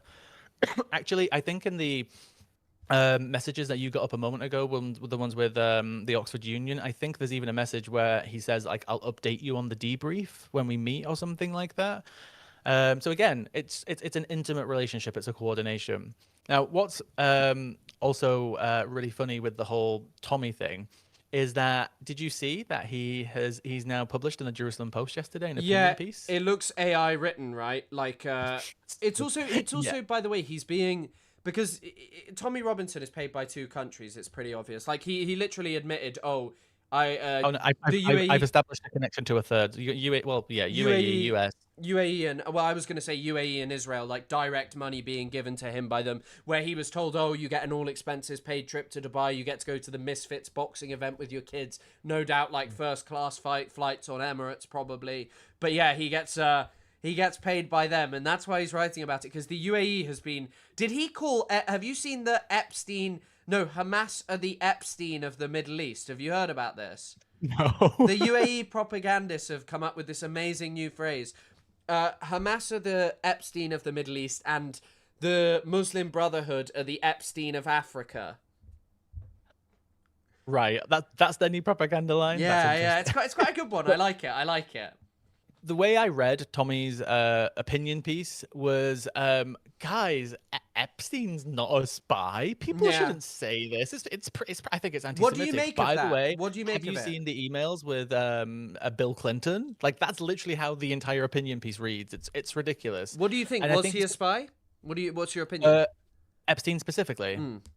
So I can't remember his name, but is it the guy who works for like Drop Down News in the US? He's like Dropsite. Murtaza Hussain. Sorry, yeah. I carry the same opinion that he's expressed once before, which is I don't think he was like beholden to a specific state. I see him more as a freelancer in a sense that, when you watch these movies where it's like, a government film and it's like the CIA need to get this one guy in the world on board who can do this one thing and, they have to convince him to come on board. Not the same as that essentially, but when you actually look at his entire relationship, if you look at his Paris apartment where he meets like everyone from the Chinese to the Qatari Prime Minister, he is constantly in Russia. And again, there seems to be, it's almost like their mission is to obviously cause like, chaos and network and all this type of other stuff and whatever else they were up to. It seems like he was doing a mixture of what could be seen as acting for a foreign state, which I do think he was and was a part of it, whether that's both Israel, perhaps the UAE, because there's so much activity regarding the far-right networking connected to so many meetings in the UAE with other individual politicians who've now been exposed. But the fact that he has so many deep relationships all over the world could scream spy. But I don't know why. I just interpret his activity as more like a freelancer in a sense. Like he's not constantly on the payroll. And the only evidence I've got for that really is the fact that if you're right, we all know how good Mossad are, right? We know how good they are. You can't deny it. They wouldn't have messages on their phones from 3 years before. He wouldn't have the record that he has in terms of so much of his activity if he was genuinely full-blown Mossad. These people know how to cover their tracks, which makes me think like maybe he's had training. There's some evidence to say that he has in the files. I just see him more as like a third-party freelancer who may have certain ideological beliefs. He spent a lot of time in Tel Aviv. He spent a lot of time in Israel. There's messages between him and Benny Shabtai and other people talking about, are you coming back to the Holy Land and all these regularly? And there's one phrase where he says this month, as in like it's a regular thing. These people know how to cover their tracks. I see him more as a freelancer. I don't know if people want to disagree with that, but I don't know. So someone pointed out in chat, like, I think that there's a couple of reasons to believe. I tend to agree with you in the sense of I don't think necessarily he was that he was like entirely in the employ of Israel. I think he operated in such a way where Israel had a very solid idea of what he was up to and they were very happy with it. And I think it's a great point as well, like how he was trying to get Mandelson to help him with Russian visas, but I assume when it came to Israel, and also Drop Site's reporting suggests that when it came to meeting with Putin, it was actually kind of difficult for him and Barak to get that set up. Although, one of the other things is Ehud Barak is Israel's most decorated ever soldier. I don't know if you know this. During his lifetime, he was a hugely decorated soldier. No. And Ehud Barak had a lot of shit on his emails for a very, very, very long time. He operated around people who were very senior, and a lot of these people as well kind of were and weren't in the Israeli, in the employ of Mossad and the Israeli intelligence services. Like, they were sometimes in it, they were sometimes out of it, and it was a very blurred line of whether they actually worked for them. But, like, I think also we have this perception that Mossad are really good. But seemingly, like, if Barak's the one to look at, the guy was a bit of a fucking idiot. And as well, that hacker group is getting access to insane stuff. Like, they've had access, allegedly, to Naftali Bennett's actual phone. They've had access to Israeli police records from specific areas. And so, I think for me, I have agreement with you that I think he operated in a way of like, it was a bit freelance and he would do stuff for everyone. But I do think Israel was like somewhere that had no problem with what he was up to. Because, I mean, Drop Site's reporting is very clear on that of like, he brokered agreements between X, Y, and Z. Yeah, exactly. And there's also, I just remembered about did you ever read the massive Guardian investigation into Israel's interference in the ICC? It was done with, what's the Palestinian news outlet? It's like Plus 972. It's Israeli. Yeah. It's Israeli. Oh, is it Israeli? Palestinian. Yeah. Plus 972 is the Israeli phone code, and also Palestinian, I think. Sorry. My memory's shoddy. Yeah, so when they did that investigation together about the interference into the ICC, this is not the current ICC prosecutor. It's Fatou Bensouada, the previous one. The person who was implicated in this was not a Mossad agent, but the former head of Mossad, who was no longer technically affiliated with the agency, meaning that he was obviously working on behalf of Israel, but almost like, according to the government, not officially, because he was the former head, right? But he was still following Fatou Bensouada around the world, following her to her hotel, showing her recordings recordings of her husband's conversations with her. So again, there are so many people who do probably work for the state of Israel, and again, spies in other countries who may not even officially be on like the official payroll or have official missions, but they're just hidden, right? Do you know? So it's. Oh, go ahead. Do you know something that's really also like interesting? You know, Israel has a massively vested interest, and there are examples of Israel doing this. They're doing it right now, of trying to cultivate the European far right specifically, because in part I think this is actually the smaller aspect, although it's true. They know that these people, like Farage has, like Rupert Lowe, for example. Rupert Lowe has expressed and said anti-Semitic things. Realistically, he is someone that is most likely anti-Semitic. He just hides it and, you know, defends Israel. So that's kind of a great way of kind of pretending that you're not. But they also realize that like this hard on Muslims in Europe creates an environment where they're more likely to support Israel as ostensibly the last line of defense against Islam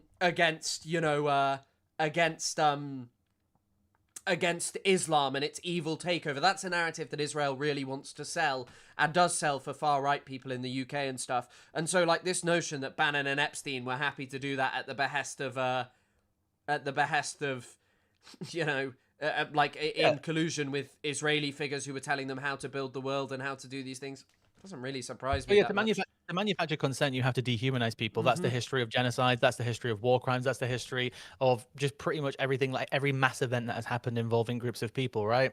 And you know, people always bring this argument up, and it's very valid, right? Like the reaction to Ukraine versus Gaza, or even just what's happening in the West Bank, which is like maybe Israel would be doing what they're doing to an extent right now, but they wouldn't almost be able to get away with it if all the children in the Gaza and the West Bank were, you know, Western European looking little, you know, white children and stuff like that. There is an element of that there, that it's easier to dehumanize a group who looks other. And when it's not just about the physical or ethnic appearance, because obviously it's not consistent anyway, even in the occupied territories. It's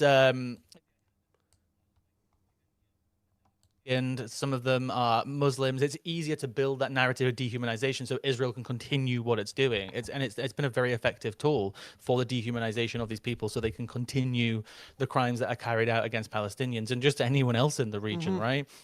And that is a big part of the story. But again, but cultivating the far right does two things for them as well. That we know that platforming people who are anti-Semitic also does the same thing as building up anti-Semitic narratives, so Israel can weaponize it and say there's anti-Semitism still out there, look how scary it is, while also using those same people to dehumanize Muslims at the same time, because there's such a massive crossover.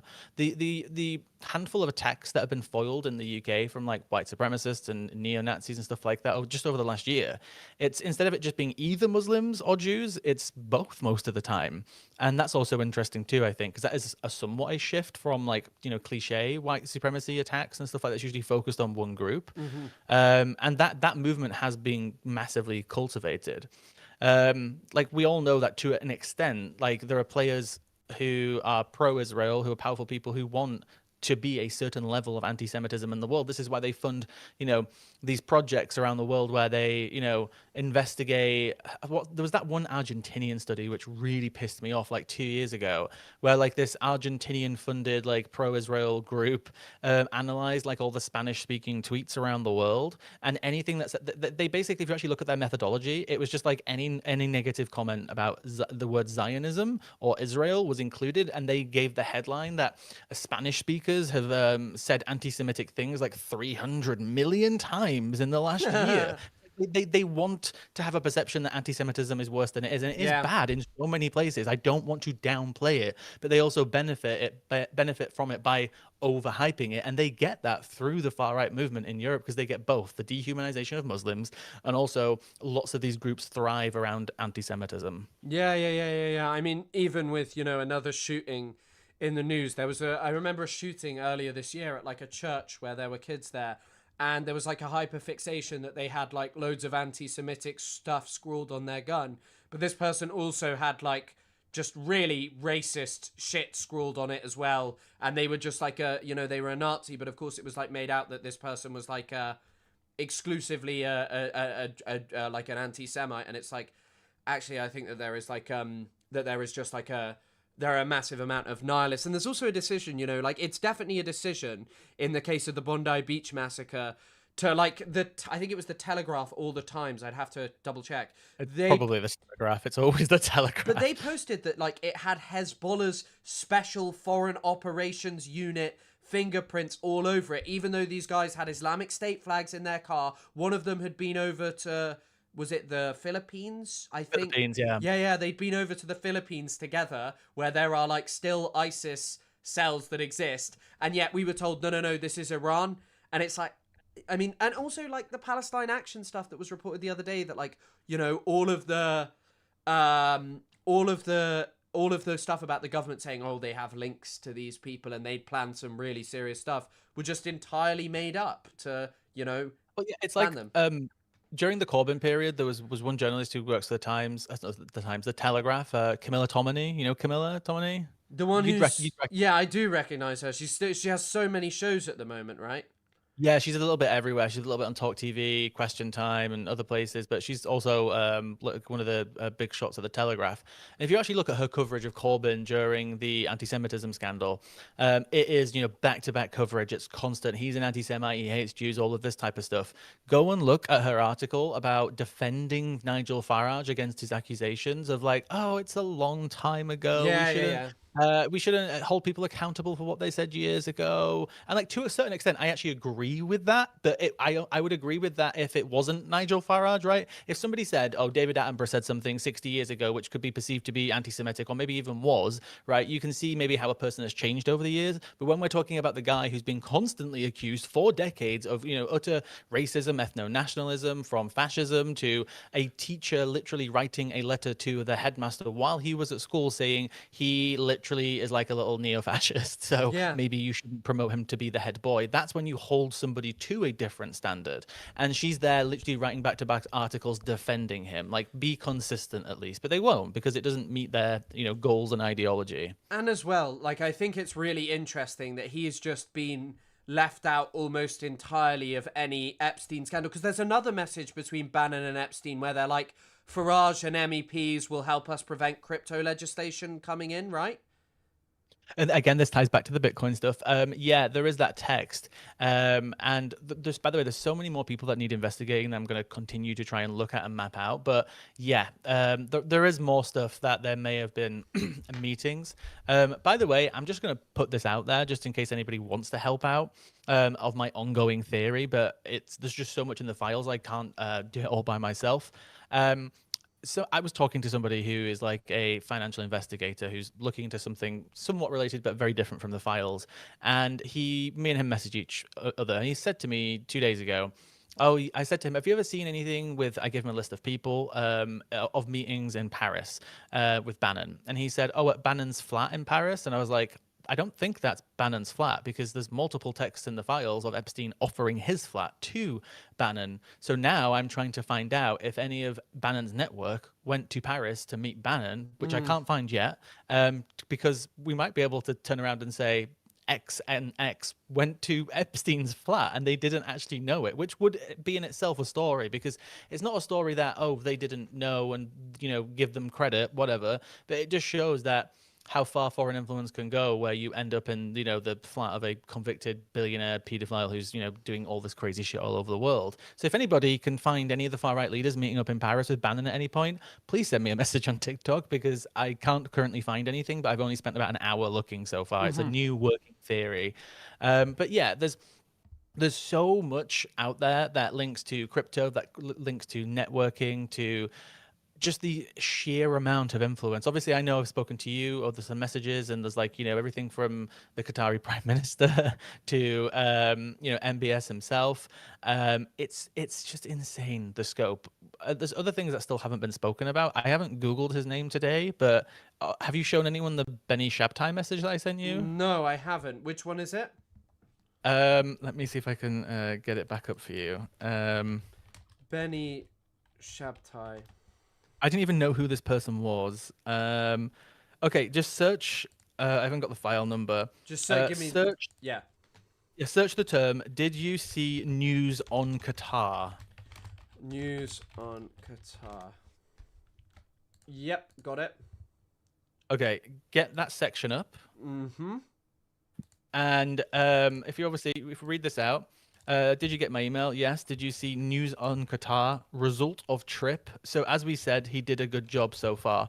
That was the day that pretty much half of the Middle East cut off their entire diplomatic ties with Qatar, and it caused the Qatari diplomatic crisis, as it's called. I don't know much about that period. Maybe you do, but they're taking, whether it's true or not. Again, it could just be people trying to take credit for it because they're boastful and they want to look more powerful than they are. But I interpret that as like they were involved in something and they're taking credit for this event happening, at least in part or in whole. And if you want to look up Benny Shabtai, if you haven't heard of him, he's very new to me as a name. He's an Israeli billionaire, and that's all I really know about. Of course he is. I'm just saying. He spends a lot of time in the US too. I've been looking at some of their other messages. Yeah, I mean, what's kind of crazy to me about that is, do you know how significant, sorry, hold on, I'll just stop sharing the screen. Do you know how significant the Qatar crisis really was? Honestly, that period is unknown to me. I wasn't very much into Middle East politics at that time. So I wasn't fully. I mean, I'd read a lot about Palestine by that time, but not really the rest of the Middle East. It actually, in part, led to the fall of the Sudanese government, the previous dictatorship that existed there. So the ruler Omar al-Bashir refused the Saudi and Emirati call to stand on their side on Qatar and played both sides, and it basically created a situation in which they decided eventually that they were going to cut off fuel subsidies, that then led to him, Omar al-Bashir, having to cut bread subsidies. Wait, am I right about this? Is it al-Burhan? No, Omar al-Bashir was the previous dictator, excuse me. Yeah. So he had to have, he was their dictator for nearly 30, 40 years, on and off. And he basically, because he wouldn't side with the Saudis and the UAE on this Qatar crisis thing, they decided he was an unreliable Islamist, so he had to go. And it's a pretty significant moment in Middle Eastern history. It's also one that didn't really end up working in the way, because obviously Qatar is now one of the most integrated countries and obviously has a lot of sway in Western countries. But again, it's interesting. You can only take so much away from messages. I think, people may look at that and be like, oh, they caused it, right? But again, it's about that idea of taking back. You need to look at it from two perspectives. They think they have had an impact on it, but did they really? But obviously, they think that they did. And what's interesting is taking a step back from this entire period, because this is, again, 2016, 17, 18, 19, is that in the background, when Epstein's meeting with all these different people, like the former Prime Minister of Norway, the Slovakian guy is key, and I'm still looking more into this. And, I'm just saying this, right? I'm a tiny egg, but right now my videos are getting a lot of attention. I have no intentions of ending my life. I'm just saying. As a half joke to how many people are watching right now? Only just under 300. Okay, So guys, remember what I said. if I end up in an accident. But yeah, so only half joking. I think Miro is a big key to this. The Slovakian guy. Yeah. He seems to be, he's off to the island, he's off to the US, and he's pretty much one of the only constants throughout this entire period when you actually look at the messages. There are so many relationships that are on and off. Bannon might not even be in Europe for 5 or 6 months at a time. And Salvini might get mentioned once every other month, but Miro is very constant from start to finish during this period, and I still haven't fully figured out why. He is now being investigated in Slovakia, and he's resigned or got fired as the national security advisor to the leader of Slovakia. But whether much will come out of that, who knows? He knew the files were coming out. Maybe he's wiped his history or tried to clean up behind him, but he is severely tied to all of this, but I don't know why, and I don't know what for. Do you know about Terje Rod Larsen? Have you looked into him much? He's connected to this too. So he's not as present as Miro, but he is still quite a constant throughout this period too. Have you seen the story of, it's the only time I've come across anything like this. I accidentally found it yesterday, and it's actually in Norwegian press, of him actually threatening somebody in emails. What, Terje Rod Larsen? No, it's about him though, but it's another politician. I'll see if I can get his name in a second for you. But I randomly found the email yesterday, and it's about Epstein forcing him to sell his very expensive apartment in Oslo to Terje for half price. It's not quite clear why, but the guy did an interview in the press in Norway over the last few days, basically saying that Jeffrey took him to his Paris apartment and showed him the pictures on the wall of all of his global friends, and said that basically he could end his business if he didn't do this, and then also threatened his family. Fucking hell! I know. I mean, I hadn't heard that, but I mean, that's crazy. Also, do you know who? Oh wait, you've disappeared. Have I? Yeah, it says no signal to your Elgato. Oh, Elgato is like a cam link thing. Give me 1 second. Yeah, no problem, no problem.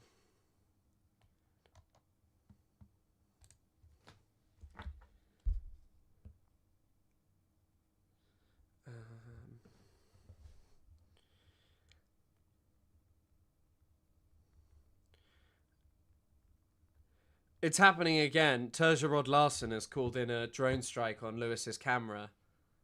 There we go. They got me, guys.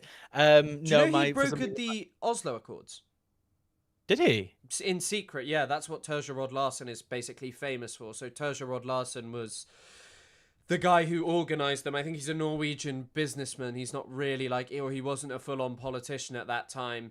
He basically helped to broker the Oslo Accords in secret, and it's kind of pretty crazy that, Epstein was really good friends with him. I didn't know that story about him. I'm trying to find it for you right now because I know I sent it to somebody. The thing about him, yeah, that's fucking crazy. Threatening someone. Epstein and Bannon. Oh, I the same person I'm trying to look at the message for. I was messaging him because he does videos on weird right-wing eugenicists. I can't even get into that right now, but the amount of eugenicists that they met up with is very concerning. Yeah. I remember that coming out quite early on, how he was messaging some eugenicist, some eugenics a eugenics president, eugenics academic from Germany, and asking him how to debate Noam Chomsky. I also find it really interesting, the more you read of the Epstein files, Chomsky's argument of I just really wanted to chat with him is, really stupid, because Epstein seems first of all, very stupid himself, and, not someone who's particularly interesting.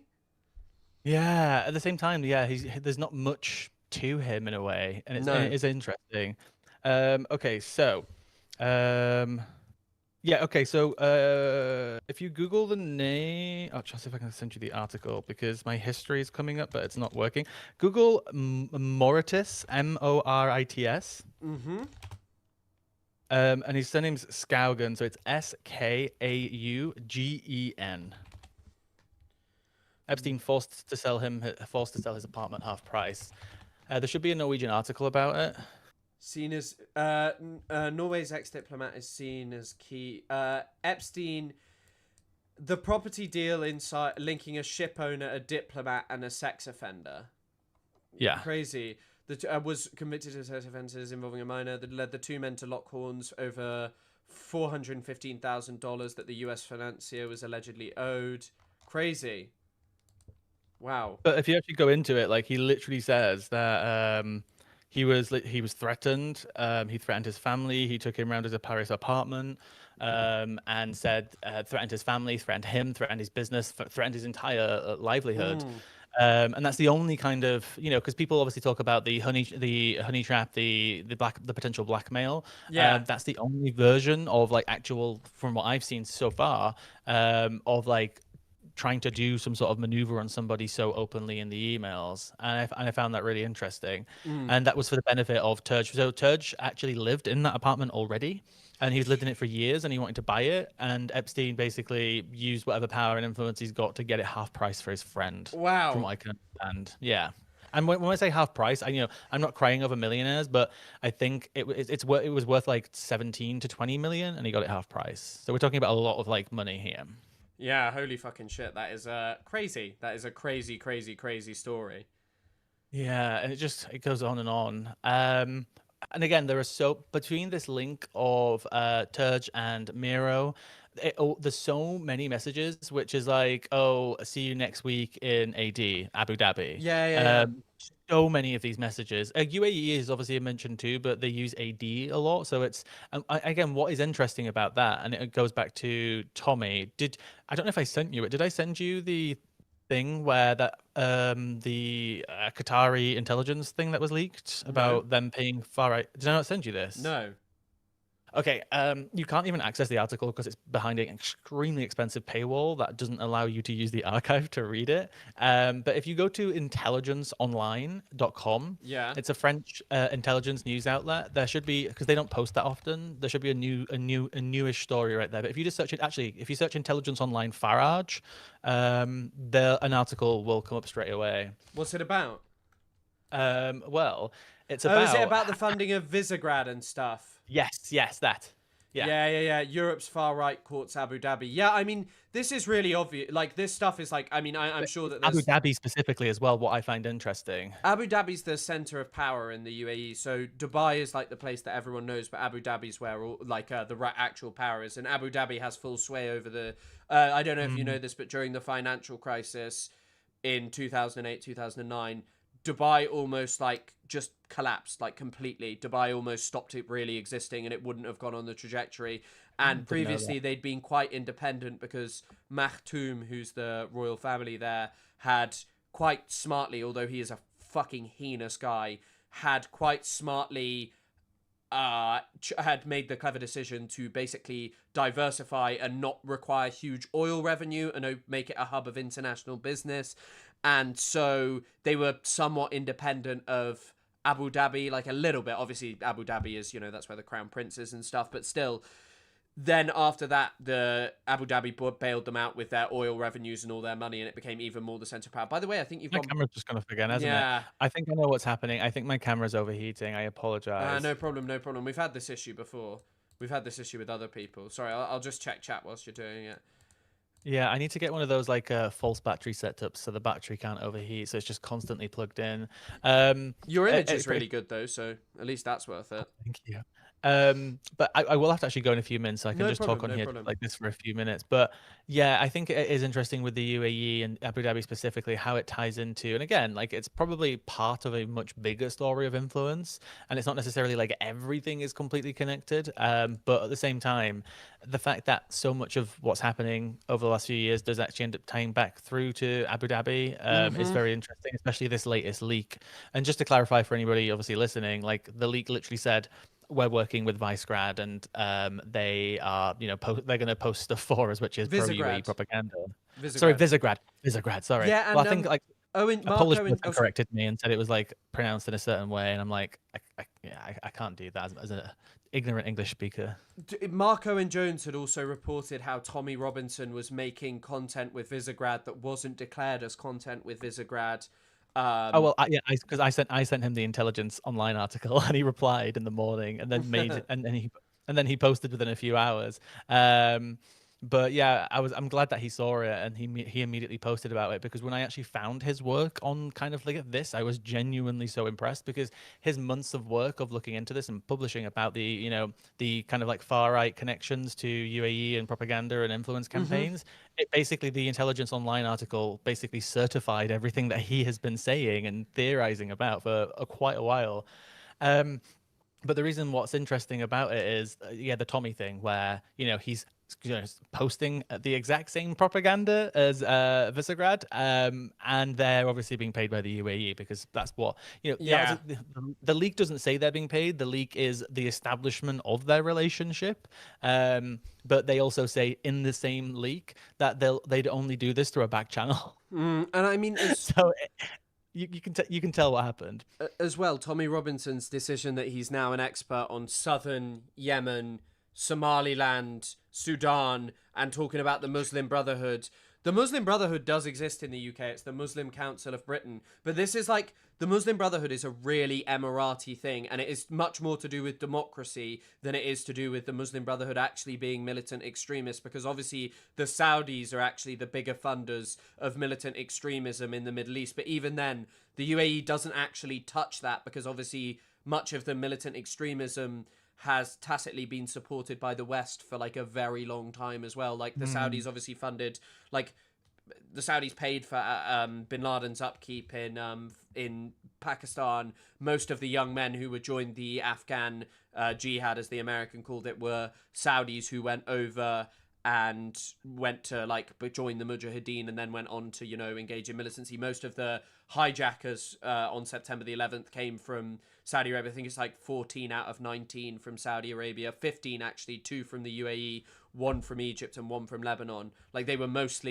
was mostly a fucking Saudi thing. Did you know as well that the UAE is really heavily involved in it because lots of the money that went through was done through the UAE's informal money lending system. It's called Hawala. No, I didn't know that. It's an interesting topic.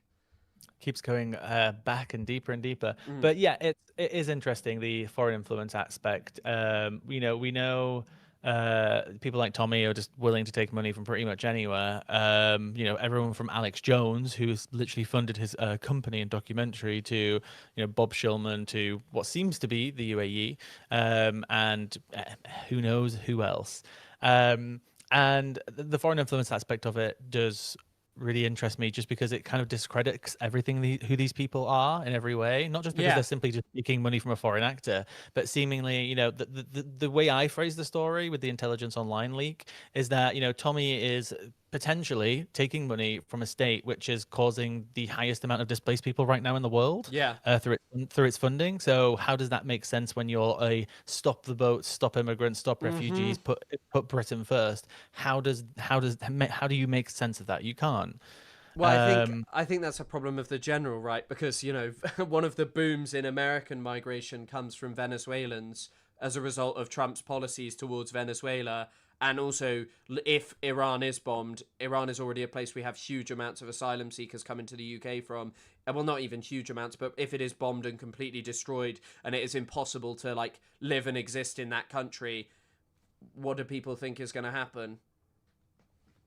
Oh, get my camera back on. We've got you back. Oh, it's gone off. No, it's because I thought it didn't turn back on. It's coming on again. Oh, nice. But yeah, the whole sphere of influence type of stuff, I'm going to continue mapping things out. Again, there are still so many messages. And again, I'm trying to focus just on the messages and then finding branches from them, because you end up down some crazy rabbit holes. Because I was looking through the Benny Shabtai messages yesterday, and randomly, because they meet up quite often, there's a random email chain where he's just like, "Oh, how are you, 478?" And then Epstein replies 478, and I'm like, what's 478? I spent 2 hours trying to figure it out, came up with nothing. And I'm like, is it just something? Is it a joke? Is it a code? I don't know. And I spent 2 hours just trying to figure out what 478 means, and nothing came up. So yeah, there's so many rabbit holes that you can go down. So I'm trying to hyper focus on the European kind of influence stuff, because if I go down even though they reference AD a lot, which is something I'm going to look into later, and I'm sure other people are right now, you would have to then explore the entire Middle East as well through the files. I'm just trying to focus on Europe at the moment, and we'll see what else comes of it, really. We'll see. Do you need to head off now, or? I do, yeah. As my little side job, I edit videos for people, and one's due out at 7:30. Just a short social media video. Oh, nice. And I need to get it out. But yeah, no, it's been obviously amazing chatting. If I find any, other big discoveries, I'll text them over to you, or be like, do. Chris, what does this mean? I'll try my best. But thank you for coming on. If people want to check you out, you're on TikTok and Instagram. Your Instagram is Lewis B. Aaron, right? Yeah, Lewis B. Aaron. I'm only really active on Instagram and TikTok at the moment, but we'll see what happens shortly in the future. Aaron, If you want to come and watch some of my stuff over there, feel free to. I'll be doing more stuff on the Epstein files. I've got more stuff coming out. And just as a little teaser to anyone, I'm aware of some other investigations that will hopefully be coming out over the next few months, kind of not necessarily related to Epstein specifically, but just related to foreign influence, mostly with far right, possible corruption and other things, if they're allowed to publish. That's all I can say. But we'll see what happens. We will see. Well, thank you very much as always, and yeah, people go check out Lewis. Thanks for all of the information and a great chat. Yeah, I probably will be picking your brain as soon as I find things, and I can't figure them out, especially when it comes to anything Israel, Middle East stuff, because no problem. There's so many things I still don't know. But anyway, lovely. I hope everyone enjoyed that. And what time are you streaming till? I don't even know. Probably 8 or something. Oh, how long have you been streaming for? Only like this is second hour, so I stream like 3-4 Oh, hours. okay. So it's not like I'm not streaming like 7-8 hours, you know, or anything to like that effect.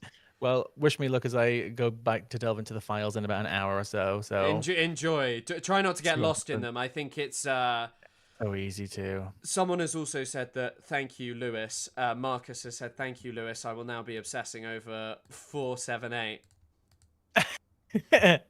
478 is the new 67.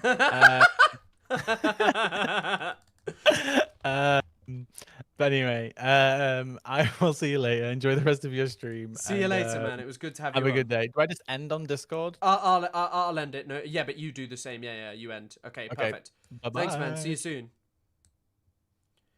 Wow, what an interesting little segment we had there. Hold on, I need to turn on my camera. Am I going to appear? Yay! There we are. I'm back in the corner. I'm back not on full screen. Here we go. Right. Also, I just want to say, like, I'm sorry if people felt that people were being rude, but, like, I completely appreciate, what the mods are trying to do. Like, if there's a guest on, I think people just wanted it to be, well, no, I want it to be that way. Like, you know, we're not just talking about another topic, and I get it, it's an important topic, but yeah, like, I think that's all that boiled down to. And as I said earlier, like, mods are doing their best, and, you know, I think whatever mods were doing, people would be mad at them, so I'm incredibly appreciative, and, you know, they're very helpful, and they do so much for me, so, yeah. Yeah. I don't know if Rin is still here or if Rin is gone.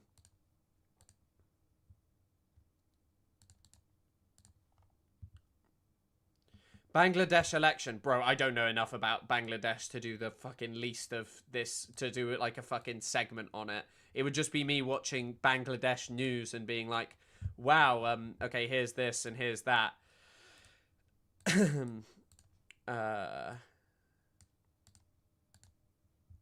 Okay, I'll just read your message as well, Rin. Thank you for the donation. Sorry I didn't read it sooner. I don't care if someone was poor and joined the US military. Fuck them too. You know there are other jobs, right? What about all their victims in Iraq and Afghanistan? I'm horrified by the chat right now as an Assyrian Iraqi. I understand 100% what you're saying, and that the crimes of the US military are never held to account, and, you know, they extend across a multitude of different things, a multitude of different contexts, geographies, and time periods, but...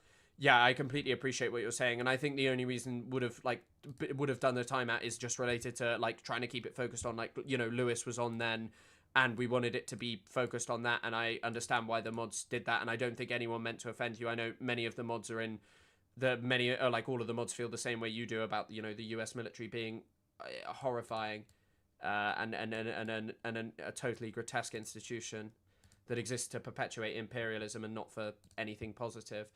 By the way, I wanted to also pull up we'll do something lighter. We'll do this video about Hassan detractors. Hutch and the limits of Hassan bad. Hello, it's me. I'm not watching it on that, though. Hold on.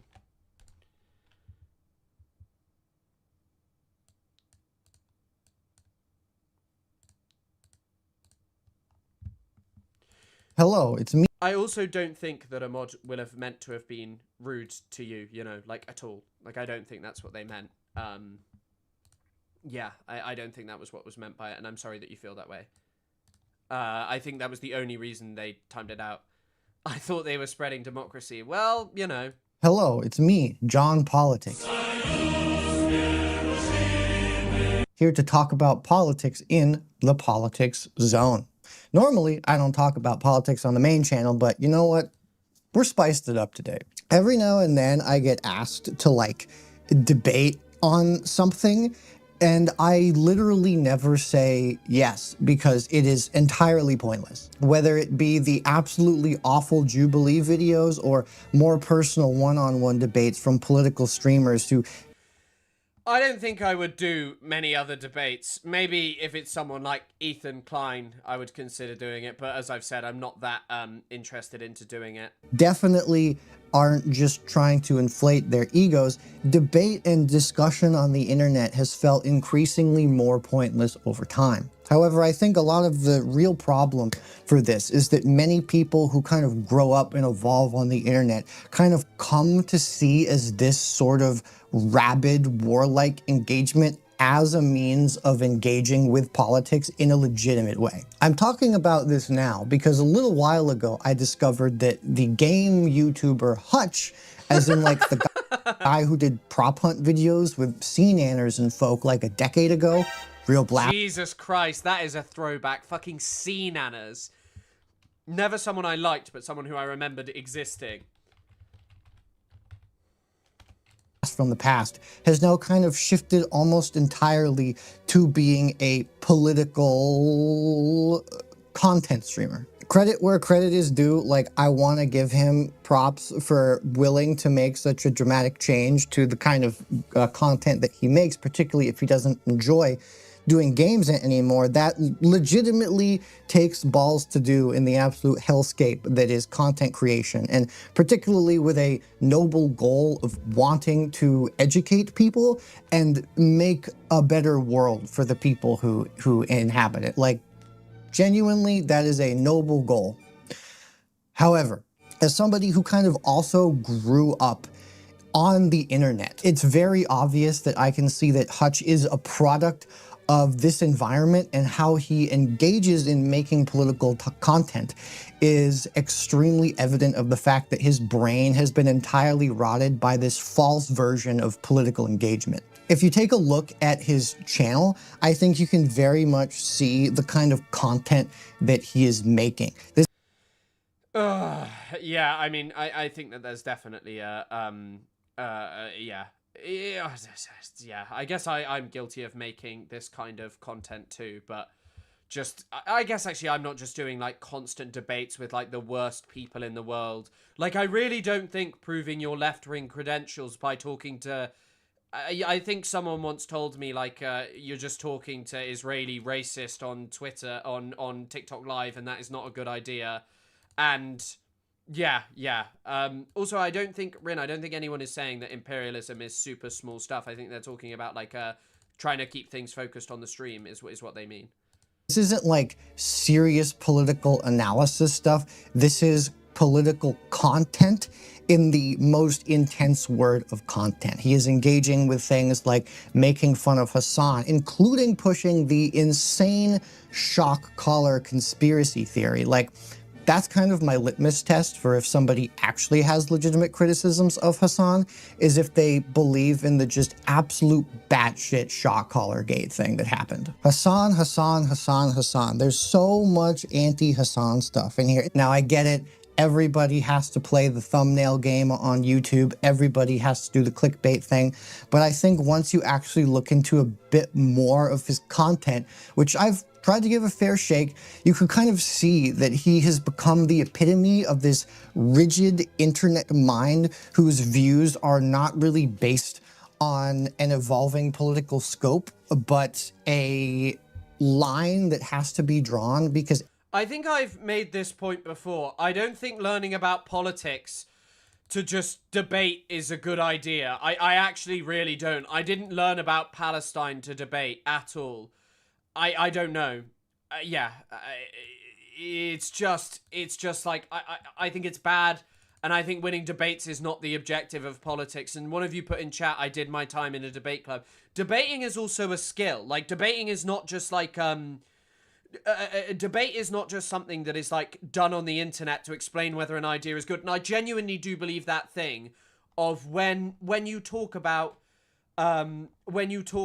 debate and when you try and actually defend an idea, it doesn't really matter because most people go in with preconceptions. Everybody else that you don't like is seen as hard opposition. Don't get me wrong here. It is entirely reasonable to see things as hard opposition, but it isn't just about seeing people as hard opposition. It's about Hutch fundamentally not having the contextual understanding of the things that he's talking about to be able to give legitimate critique. It doesn't really take long to notice that a lot of the content that he makes for people who are unfortunately online and recognize a lot of the people in these thumbnails is almost entirely targeted at this idea of the far left. They just need their villain. Like, they need to be the heroes of the story, the downtrodden, the cheap. By the way, this is true.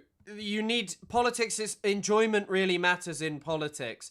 And genuinely, I think framing billionaires, framing imperialists as people who are enjoying at your expense, and also Western countries enjoying at the expense of millions and billions of other human beings all around the world, is really, really fucking important to politics.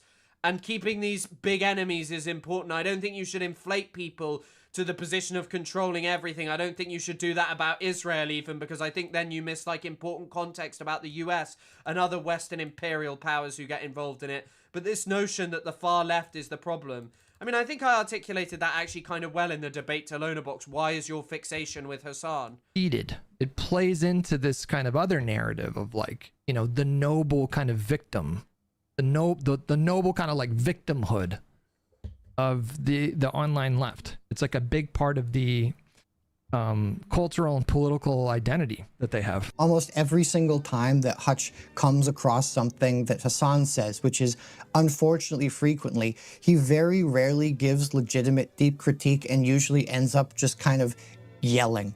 The Democrat. When he watched me and Isaac, he literally just sat there, and his opinion was just, stop it.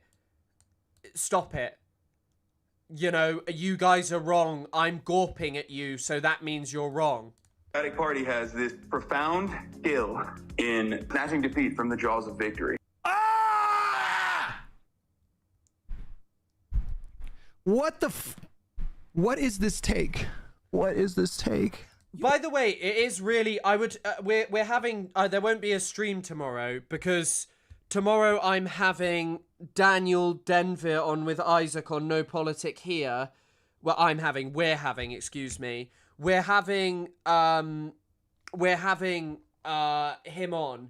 And like Daniel Denvir is like a proper organizer he's a DSA organizer. And I know people, you know, are not always big fans of DSA, and that's fair enough. But like, he's really someone who tries to blend academic politics with also people who are engaged in activism. And I think like, he is of this opinion, whereas terminally online people whose entire engagement with politics is just Hassan bad, really think that Hassan is just saying outrageous stuff when a lot of serious people are saying this. And by the way, I think if the biggest political streamer in the world is sat there telling you, hey, I don't want to commit to the Democrats because they're failing, that is speaking to a huge amount of people. Obviously, Hassan's audience is not everyone. There are just differing opinions over all of this. But it is insane to discount that. What is this take? And to be clear, like, I don't have extremely strong opinions on Hassan one way or another. He said some dumb shit, but I will say, to echo the sentiment that FD Signifier said recently on one of his live stream videos. Y'all never gonna get me to dislike Hassan based off content, because I've engaged with Hassan on real shit on numerous occasions, and he puts his money where his mouth is. He comes. Where do you think where did he put Bad Empanada? Where did Bad Empanada and Noah Samson go on this? In a way that I don't expect, and I know a lot of white creators, and I love a lot of them. I would call Hassan first. Content-wise, whatever, Hassan shows the fuck up, and that is what matters. I've been reading a really good book called Don't Talk About Politics, which talks about stuff like this in particular, about how a lot of social media, as well as the broader political sphere, has kind of become this big warlike zone in which people do not view people as people. They view them as opposition. To quote the book, the emphasis is not on convincing others, but on beating them by proving the other side wrong definitively, vanquishing them with a counter-argument showing with great force it's not just your views are better, but why theirs are also wrong. I think the popularity of debate that we've seen grow and grow in online culture, from, people like Destiny to various political panels online to the late not so great Charlie Kirk, I think This video's going off. How fucking dare this guy? How dare you talk about Charlie like that? the illusion of the marketplace of ideas and the popularity of debate kind of turning political discussion or discussion in general into almost a kind of warlike action is very evident in how Hutch speaks and engages with content. He doesn't see Hassan as simply another point of view. He sees Hassan as a literal enemy. I'm so fucking pissed right now.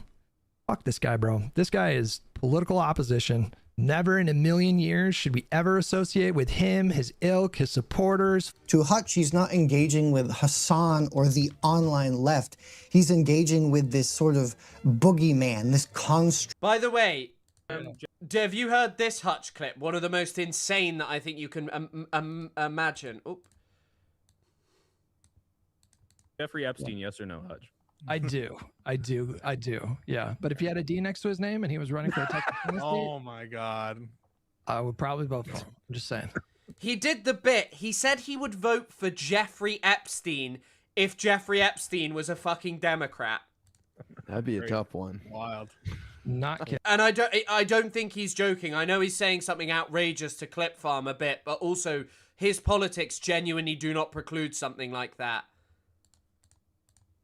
That he has made, to which he just finds the most ridiculous things to blame on them without fully being able to realize the flaws of the side that he's on, which is the center and the Democrats who have done nothing but fuck us in the ass for God knows how many years. I found this pretty insane clip where he blames people like Hassan and the... By the way, just thinking about how stupid their entire position is, because even if you're not, like, fully in agreement with it, surely you must realize that, like, some of the most popular political analysis is literally going, like, in media that is surface level, is going, both parties fuck us. Why would we bother getting involved with either when they're just gonna ruin things for everyone and we have to give them so much for so little in return?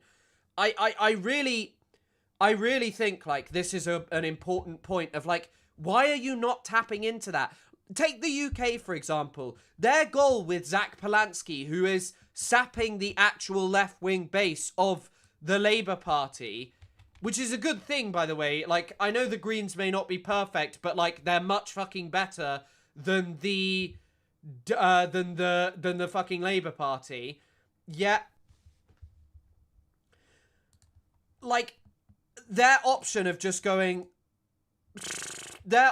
literally just going, oh, we should just ignore them, does not work in the UK. Their option of just smearing them does not work in the UK. The fact that people act as if that is a good political strategy, and you see these people who are like, banish Hassan, when we've watched where that has gone in the UK, when we've seen where that has gone in the US, it's just insane.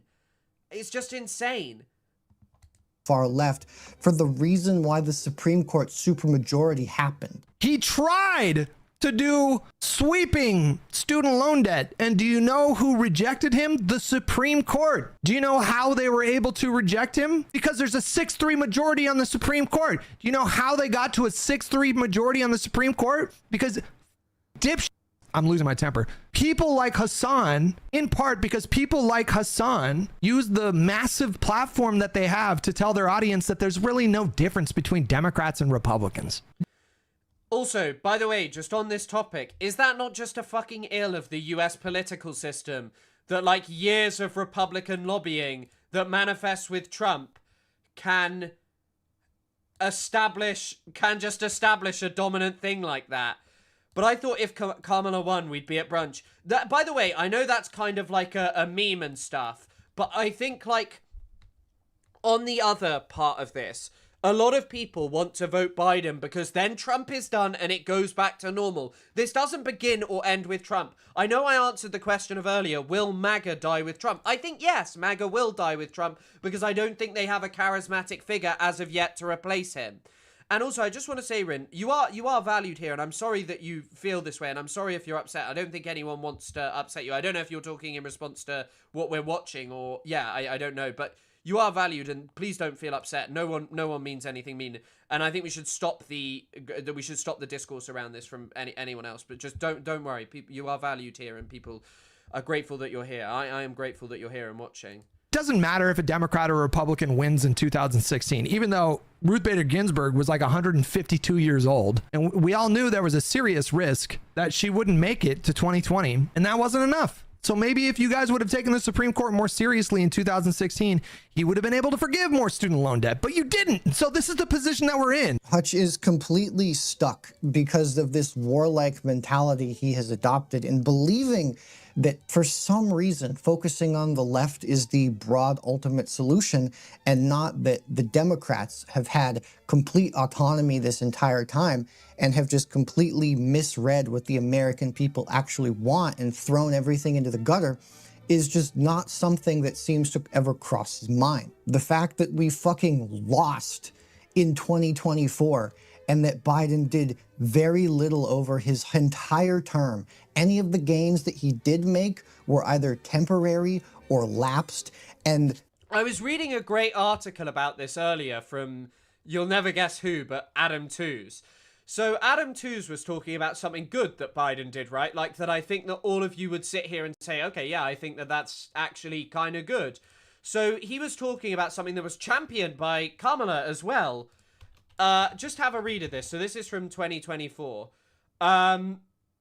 They had this thing that was non-binding, but it was adopted. It was called the Los Angeles Declaration on Migration and Protection. Basically, what the belief was that you should address the root cause of migration, that actually you should be trying to foster jobs, you should be expanding regular pathways, you need to address root causes, combat human trafficking. That's all stuff that any leftist would be like, yeah, that's good, that sounds good. And I know, like, you know, you may not like the Democrats, but everyone would say, yep, that's good. We should be working on root causes rather than securitizing people. However, they gave $4 billion over 4 years to that. $1 billion per annum. That is not serious. That is not like something that you actually want to do. And then he notes it with, whereas the Biden administration has mustered tens of billions for Ukraine and Israel, the root cause strategy for addressing migration that has been headed by Kamala has a budget of $4 billion. Like, it's so obvious that actually being left-wing and addressing something like migration in a serious way and explaining why you're doing that and funding that massively is a positive thing that would be popular with leftists, that a lot of leftists would be willing to maybe even overlook other things for. But of course, they're not actually doing that because they just want to spend a couple of billion. But when it comes to Israel perpetrating genocide, the Democrats are undeniably in favor of it. And as well, Drac, I think you've mentioned this before, they could have basically used like Obama calls the bankers fat cats, right? The bankers get upset with Obama because he called them fat cats, but he didn't do anything. No one was thrown in prison, right? The fact that Trump has been able to do, what, half of Project 2025 over the course of a year of him being in office with less of a majority than Biden has during his term, just for some reason doesn't ever cross his mind. But I digress. I think that debate culture has almost kind of evolved into this form of content where Hutch, even though he's not directly debating people like Hassan or Emma Vigeland that he also doesn't like, when he makes content, when he talks to his viewers in streams, he tries to almost debate them in the videos and then break down their claims by kind of collapsing all nuance as possible, even if he is entirely unequipped to handle the discussion at hand. Like, there's a really interesting clip that I watched of his video where he thinks that Emma Vigeland got dunked on by MSNBC on this panel where she talks about how the Democrats need to do something else instead of being a bunch of flip-floppy, limp-dicked assholes who don't really do anything besides kowtow to the big tech oligarchy donor foundation that they built for themselves. Elephant Fish, Jesus Christ. It is utterly ridiculous. Thank you for the incredibly kind donation. Wow, thank you so much. By the way, we've smashed the goal. I don't think I'll put it up again because this has been incredibly kind. Like, genuinely, thank you for making all of this possible. What an incredibly kind gift. And still no Elab. I don't know if Elab's here, but still no Elab. The Elephant Fish, incredibly kind. I know Elab is here, but still no donation. Thank you so much for supporting the stream, Elephant Fish. Thank you, honestly. Past 10 years or so. And Hutch can only interpret this as her wanting them to be more on the left.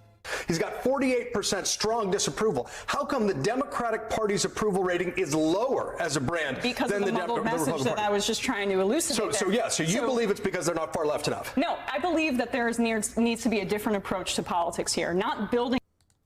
To be fair, I mean, like, she kind of dodged that, but no. What do you think is unpopular about really... I would love to hear from one of these people about how, like, really basic left-wing policies, like a campaign focused around specifically, you know, housing, inequality, and wages would not just be incredibly fucking popular. And once again, Elephant Fish, thank you so much. Oh, that is what she's saying. She's saying that the Democratic Party is not left enough, and that's why they've lost popularity. And I think she's probably obfuscating a little bit here and avoiding that conclusion. Obviously, people like me and people like Emma think it would be great for them to be more left. But in the context of this discussion, it isn't even about them being more left. It's about them having any balls to do any of the stuff that they legitimately said that they were going to do in the first place. Like, they gave up on $15 minimum wage. They did nothing to address affordability. Once again, they're in the process of throwing trans people under the bus. Like, I just genuinely don't know how you can look at the fact that Trump won and so many people neglected to not vote and see that as an issue of the far left not sucking off the Democrats enough, but instead... I think also it's... Gaza is really significant beyond Gaza in the sense of, like, a lot of people are... Oh, fuck, I've forgotten what I was going to say. Fuck. Sorry, I need to replay that. Can look at the fact that Trump won and so many people neglected to not vote and see that as an issue of the far left not sucking off the Democrats enough. Oh, Gaza woke up a lot of people, excuse me, sorry, you know, when you just get a mental block. Gaza woke up a lot of people specifically to this thing of, like, okay, there is just bipartisan support for really bloody imperialism, like a young generation. Okay, people knew Iraq was bad, but when you look at a lot of people and their views at Iraq, look how quickly they're willing to fucking switch up when it comes to, you know, something such as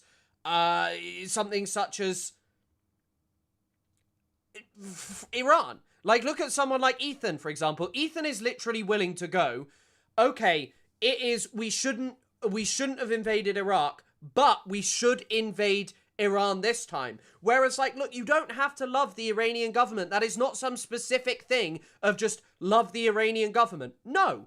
It is a thing of saying it is wrong to invade them. And actually, right-wingers who go on and on about it and consistently use immigration as a boon to win elections, start talking about how wrong that is. You know?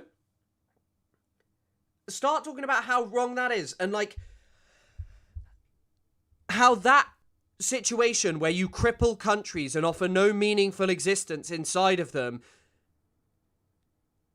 you know, leads to mass immigration and this unequal system around the world. Like, fucking Sudan. Sudan is causing a huge displacement crisis, as Lewis mentioned, because no one in Western power is willing to put the Emiratis in a chokehold and say, this has to stop. And the displacement is awful, but the mass slaughter and the ethnically based violence, the genocide happening there is fucking unbelievable. And yet we don't stop it. We draw closer to the Emirates.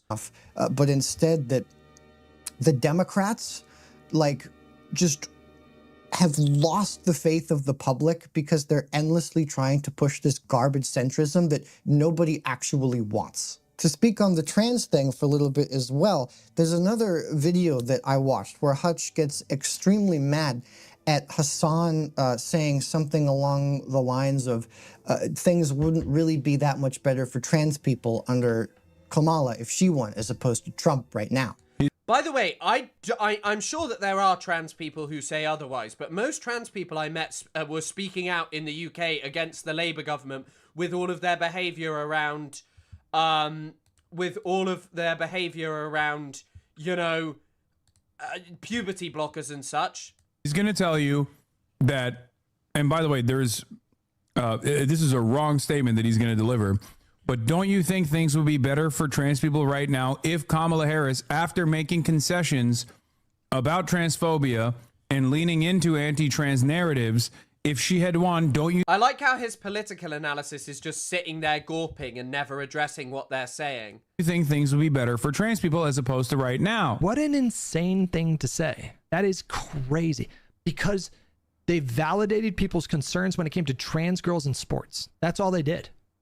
I understand why parents have those concerns. I maybe have some of the same concerns. It's a really difficult issue. Yeah, I didn't really know. And once again, I guess this could be a skewed sample size, Player of Celeste, that like maybe because you're watching me anyway and the trans people I knew were associated with like Palestine related stuff, that it could be skewed, and perhaps there are trans people who hold different beliefs. In fact, no doubt trans people are not a fucking monolith, you know, but I know that many trans people are like, hey, life is tough right now and our issues are not really being addressed. Like, I think you do need to hold people who are transphobic to account. Tommy Robinson was like filming a trans person, a trans teacher, just like going right next to them and showing the house they came out of. That's dangerous. But, you know, he won't be held to account for that. But it should be up to, you know, the individual... And we live under a Labour government, you know? Athletic bodies to determine whatever regulations, and the government shouldn't be involved.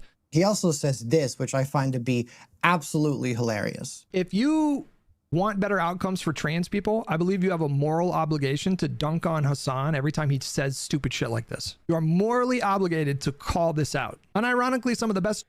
But why would... What do you think... What do you think that does for trans people versus... sitting there utterly ridiculous and saying the Democrats need to be more supportive of trans people? Arguable. Olga Yabble, thanks for sending the gifted. I couldn't see who it went to. Per Snicket, enjoy. Thank you for supporting the channel. Trans advocacy you can do is debunking Hassan Piker claims about like the Democratic Party. You in that action would be doing more for trans people than Hassan has ever done in his entire life. This is again kind of an example of Hutch being so alienated by Hassan and not really having legitimate knowledge of what he's talking about, where he's just so blindingly angry in ways that to somebody like me who is queer and is involved heavily in trans rights and has read a lot of queer theory, I know Hassan knows what he's fucking talking about. And Hutch is literally just like LARPing being a trans activist right now. Any queer person with any reasonable amount of historical knowledge knows that even though, yes, the right absolutely hates us and wants us to basically burn in pits, the Democrats tolerate us and absolutely have a history of throwing us under the bus to kowtow when... By the way, also, not just the Democrats here, and I'm sure that this person is well aware of this, but also like mainstream LGBTQ stuff, you know, like a lot of centrist opinions around LGBTQ end with gay people. Like they don't really give a shit when it comes to trans people, and they're kind of happy with how things are and accepting that it's just good enough, but it's not good enough. Obviously, you know, a lot of trans people are subjected to violence and all of these different things that it just isn't being addressed. And so what's the answer? Dunk on Hassan. Don't listen to trans people who are like, hey, this just isn't good enough. I really don't get the LGBT hate in the West. I mean, it's pretty simple, to be honest. Like, I think especially with the rise of feminism and men questioning what it is to be a man and the problems that pertain to being a man, a lot of people have been upset by being shaken to the core of all of this stuff, and they are like, they're shaken to their core that men are not necessarily just heroic and moral and good, and in many ways do very bad things and treat women very poorly, and so they look for someone else to blame. Like, look how much of the obsession with trans people is portraying them as figures who engage in sexual depravity, who want to harm children, trans the kids and stuff, you know? But I also, like, Hutch is just the embodiment of the mainstream Democratic Party. You know what? I'm not surprised that they want Hassan out, because they're the representatives who want that Dem money, you know? Ever we need. For example, right now, with everything fucking Gavin Newsom is doing, everything that the Democrats have done before with constantly kowtowing to the whole trans swimmers thing, like, holy fuck. Like, the fact that Hutch doesn't understand that this pandering is an issue that will legitimately affect building a coalition is insane. Like, he also has clips where he defends Ezra Klein and his completely insane abundance shit and talking about building a broader umbrella, like having pro-life Democrats. What Ezra Klein is talking about is a much more macro level analysis. These people just say any word that they can think of in their fucking mind. What they're talking about is a macro level analysis. Motherfucker, if you are someone who has, you know, experienced this, especially a woman, fuck off. Genuinely fuck off. If dunking on Hassan is your activism and you are willing to talk about fucking pro-life Democrats, that is disgusting. Tess Ingram. It is utterly ridiculous. I will check that out. Thanks for the donation, Thomas. Good to see you. Politics Joe, Tess Ingram. I think I've seen that. I think I've seen it. But yeah. Oh, the Gaza ceasefire. It is utterly ridiculous. But then we suddenly care about queer people's well-being when it can be used to be anti-Arab/Islam. Interesting. Yeah, of course, because the whole point with the because it's to create a distinction of, like, faux tolerance. By the way, think about UAE's propaganda. The UAE propaganda that I was showing you at the start is like, actually, we're tolerant, and that means we're okay and not like the other Arabs. It's literally just a way to disguise from the excesses. And the UAE does it to excuse their excesses in Sudan, and the West does it to excuse their excesses everywhere. And also, the UAE extends in so many other countries, so I don't think it's fair to just, like, yeah, pretend it's anything else. But thank you for the $5, Tara. Good to see you as always. Thanks for the support and the mod-in. Analysis. He's thinking about the much bigger picture. He's thinking about the problems that we face in this country from like a 30,000 foot level. She says 2025, Ezra Klein wants to abandon women in red states. That doesn't seem to be true. Quite the opposite. I think he is saying the opposite. And that a lot of the people who embrace alarm don't embrace what I think obviously follows from that alarm, which is the willingness to make strategic and political decisions you find personally discomforting, even though they are obviously more likely to help you win, right? Taking political positions that'll make it more likely to win Senate seats in. If that is a Democratic Party that you want to build, what's the point? Kansas and Ohio and Missouri, trying to open your coalition to people you didn't want it open to before, running pro-life Democrats. And one of my biggest frustrations with many people whose politics I otherwise share is the unwillingness to match the seriousness of your politics to the seriousness of your alarm. I'm sorry. You want to say that you're building a coalition to support people, to support women, and you want to bring in and run people that hate women, basically, that don't want women to have control over their bodies? How can you say that that's any form of a coalition? How can you? I think there's definitely something to be spoken about here as well with a lot of the imperialism stuff. Like, not to, you know, go back to something, but to go back to, but in part to go back to the Platner stuff. I think it is worth listening to people and really hearing why they feel so appropriate, inappropriate about that, and why Platner's online behavior is just indicative of someone who isn't actually remorseful and wanting to continue the trajectory of just, like, being against China is insane, really, at this point. I think if you want to genuinely, like, all of their China stuff is insane as well, because I feel like fear-mongering over China, yeah, talk about China's excesses. China has a lot of executions and stuff, and I'm not someone who believes in the death penalty all that much, I will say. But, like, I think that there's just, like, this thing to be said about, like, you know, if we're building a new world with one that's green, you need to be moving closer to China, and having someone in who just, like, is a fan of killing and sort of agitating against China is not a good fucking thing, you know? Like, that's what I'm saying about Plattner. Plattner wants to build more ships and stuff. And I think, like, look, I maybe have a different opinion to you in the sense, like, I do believe someone can serve in a military and reform.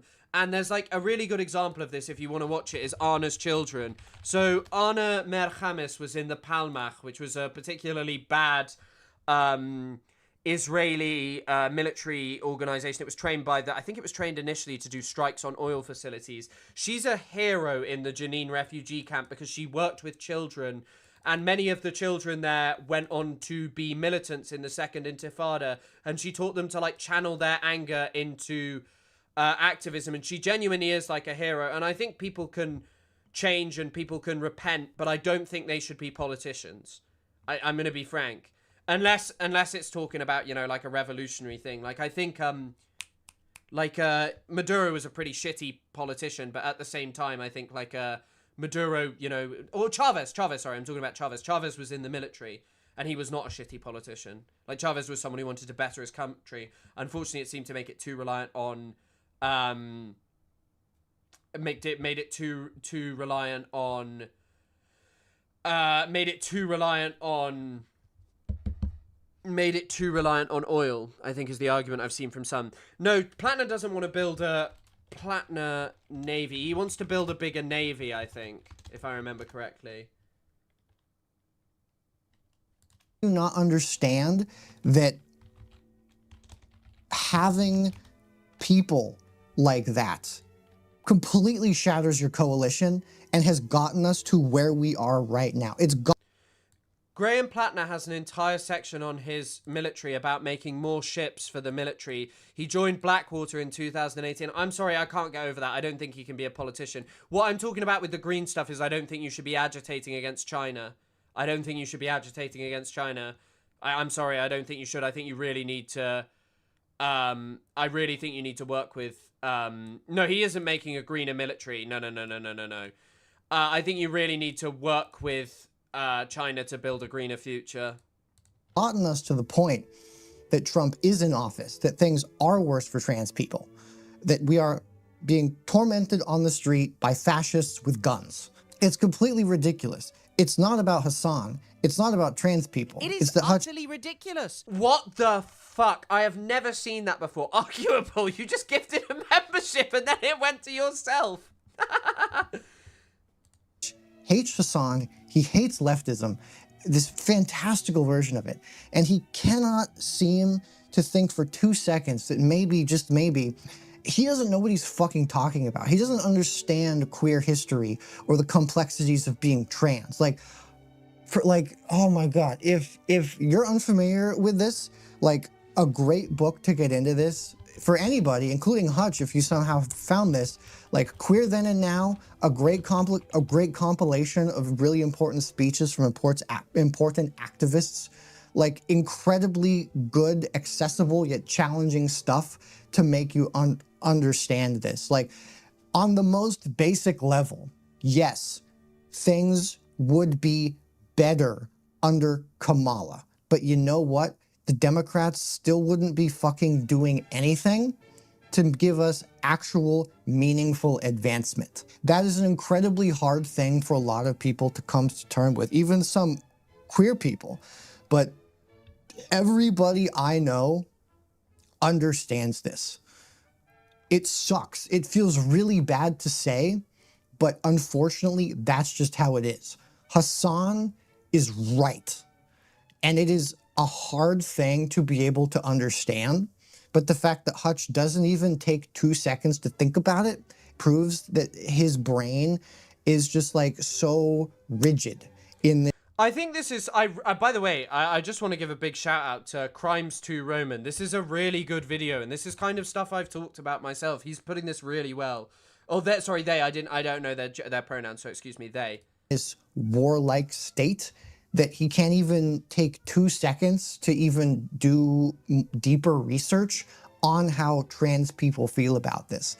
I can tell Hassan has read our shit because that is the correct thing to say. God, like, oh, like Hutch doesn't even seem to know the difference between the importance of a stimulus check versus a tax credit.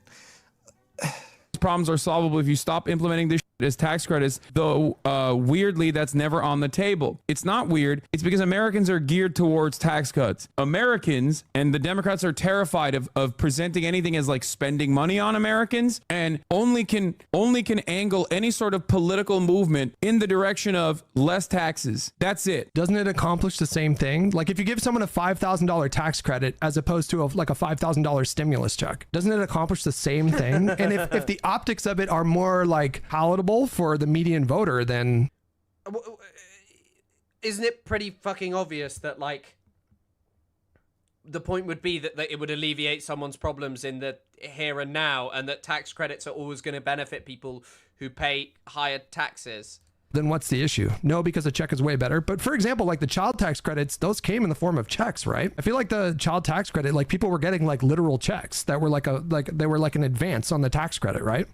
By the way, that Zyn tower is fucking insane. Wouldn't be surprised if Hassan has some kind of like the amount of caffeine and Zyns that man is consuming. I'm cutting down to 3 a day. That guy is going through them. Online echo chambers, essentially turning all form of political engagement that you have online, whether you're actually talking to a person or reacting to something, as you turn it into a debate, even if you're debating something completely imaginary, has ruined political discourse in a way that is so hard to describe.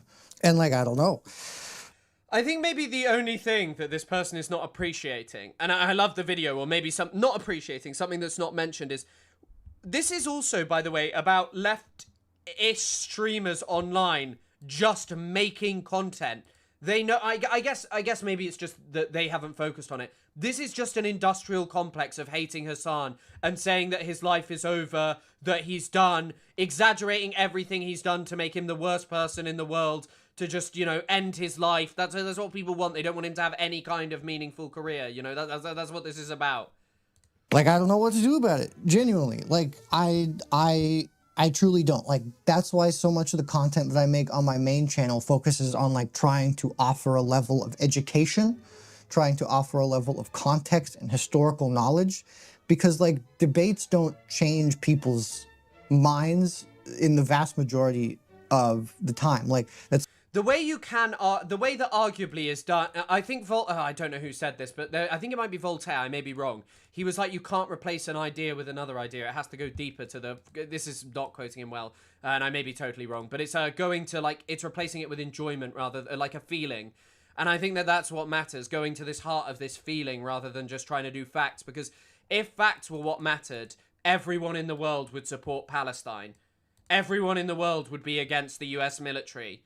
I'm sorry, they would. If facts mattered, that it would come down to that. That's what it would boil down to. One thing that the book talked about that I really liked is it goes on to say that, like, debates are broadly useless. They're just for theater and reinforcing the views of the people who are doing the debates or cheering for either side. Like, it is theater.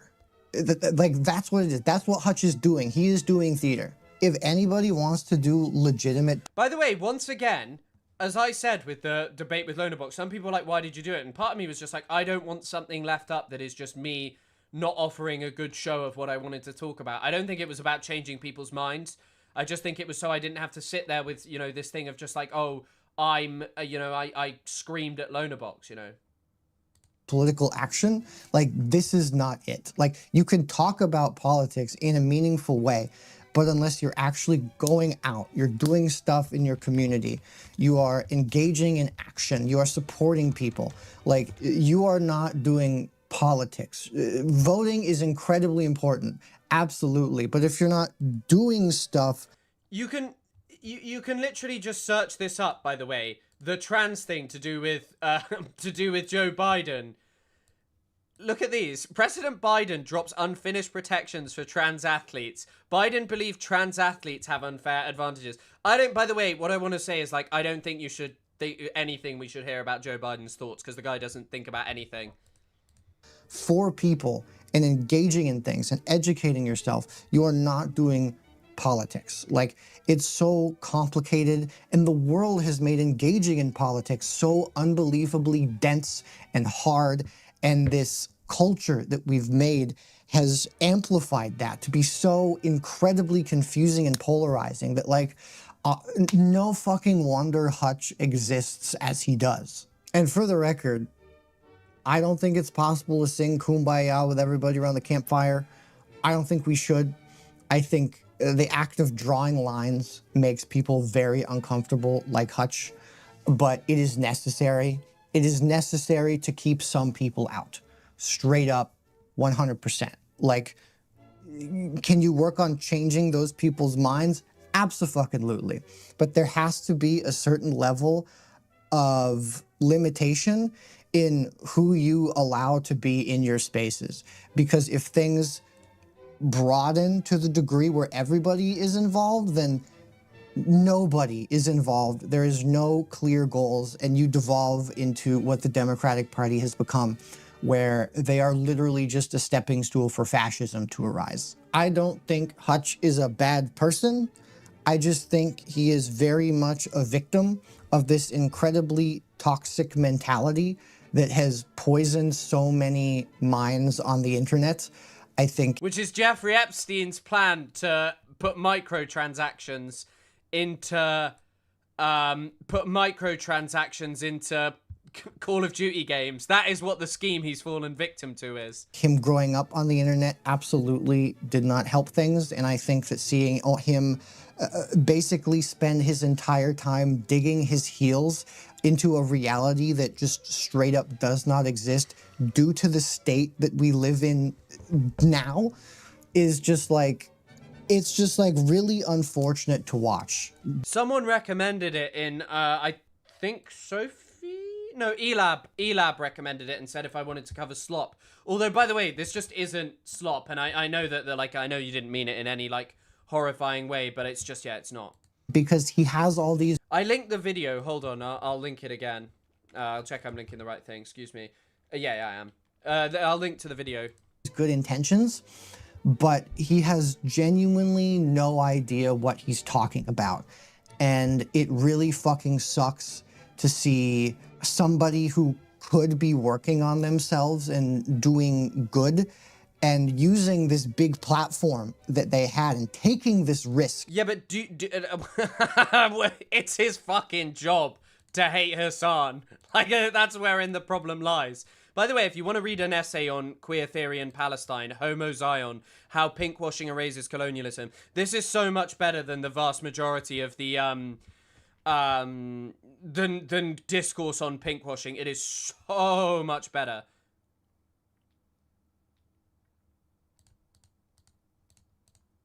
To become somebody more focused on the real issues of our time, using that platform to endlessly talk about and try to reify the exact same things that got us into this place to begin with, while engaging in... You know, there's a debate where Lonerbox and Destiny are talking to some guy on who's a TikToker who, like, he knows his shit about Judaism and Palestine and stuff. And it's really funny. Both Destiny and Lonerbox are holding up thumbnails. Destiny, Lonerbox, debate, PhD. Hold on, I'll see if I can find it. Yeah, wait. Convo with PhD historian turns into most insane debate ever.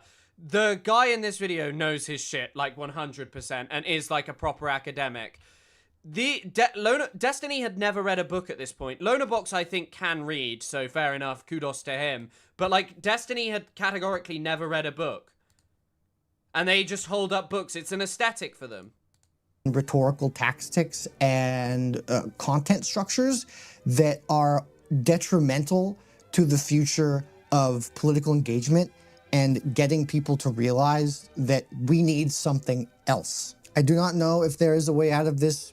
I genuinely don't think there is. I think the only thing you can do is work to continually read and understand the world, read good books like the book that I recommended and talked about earlier, and really engage in your communities, because engaging in things and meeting people and interacting is how you learn and have your minds changed. It's how you evolve your opinion. It's how I grew up. But like the only time that anyone like Hutch or the Loner Box or Destiny would go to a protest is to try and own them about Palestine. Like, you know, Loner Box and Destiny went to a protest in Israel, I think, against like the Gaza genocide. It's how Hutch should be engaging in things instead of continually building up his echo chamber and violently attacking Hassan and leftists for literally no good reason at all. By the way, like when fucking like Bad Empanada for by the way, I don't always love the way Bad Empanada conducts himself online, but simultaneously what I will say is like when Bad Empanada is critiquing Hassan, it is reasonable. It is political. It is a discussion about politics. It isn't sitting there and going, he's bad because he doesn't unequivocally support what I support. There are good reasons, absolutely, to criticize people like them. But, like, these aren't one of them. I know at the very least, you, dear viewer, can think about how you engage with stuff and how you want to engage with stuff, and hopefully realize that doing what Hutch is doing only serves to make you feel like the specialist, goodest boy in your opinions. And you deserve better than that. You deserve to have meaningful criticism. You deserve to think about what you do, how you think, how you live your life, what kinds of interactions you have with people, and understand that doing something like this isn't healthy and meaningful. It's not bringing change. It's not making you happier. It's not moving the dial in any meaningful way. So yeah, I mean, I think sometimes also on the topic of, BDSing Israeli academics, like Ilan was literally like most academics in Israel who are actually with the Palestinian cause would not give a single shit about that. He said he could count maybe 5 or 10 that he'd be like, yeah, BDS them. Simultaneously, I feel like Ilan should technically fall under BDS because he's an Israeli academic and lives in Haifa, but he works in the UK, but most people are, I guess technically that's where it lies. He doesn't work at an Israeli university, so he doesn't require being BDS. But yeah, like Ilan is certainly someone that I've met Palestinians who really like. Please, I beg of you, don't engage in politics like Hutch. It is not good. It is not productive. It is only there for content farming and making you feel like you're a special, cool little guy who has... Mamdani, I feel like Mamdani going to the Chabad guy's tomb was insane, and keeping on Jessica Tish is not good. And I think his discussion of the protest, but I don't know if I'd go outright calling him a Zionist. He's disappointed me in some ways, but yeah. Did he call Pape a Zionist? I don't know. Did he call Andre X also? I felt like the campaign against Andre X was one of the more interesting ones because I think Andre X is someone who is doing something that there is a critique in about like bodies in place and stuff that I've mentioned before. But yeah, I mean, I don't know. I don't know. I'm not so sure. Like, we should believe that Andre X is just like a terrible human being because he is out there doing work, you know, doing like actual work on the ground. For sure, all the right opinions that definitely don't get completely and get their shit kicked around by just opening the news for 2 seconds. Anyways, that's been me, John Politics. You're in the politics zone. Thank you for coming.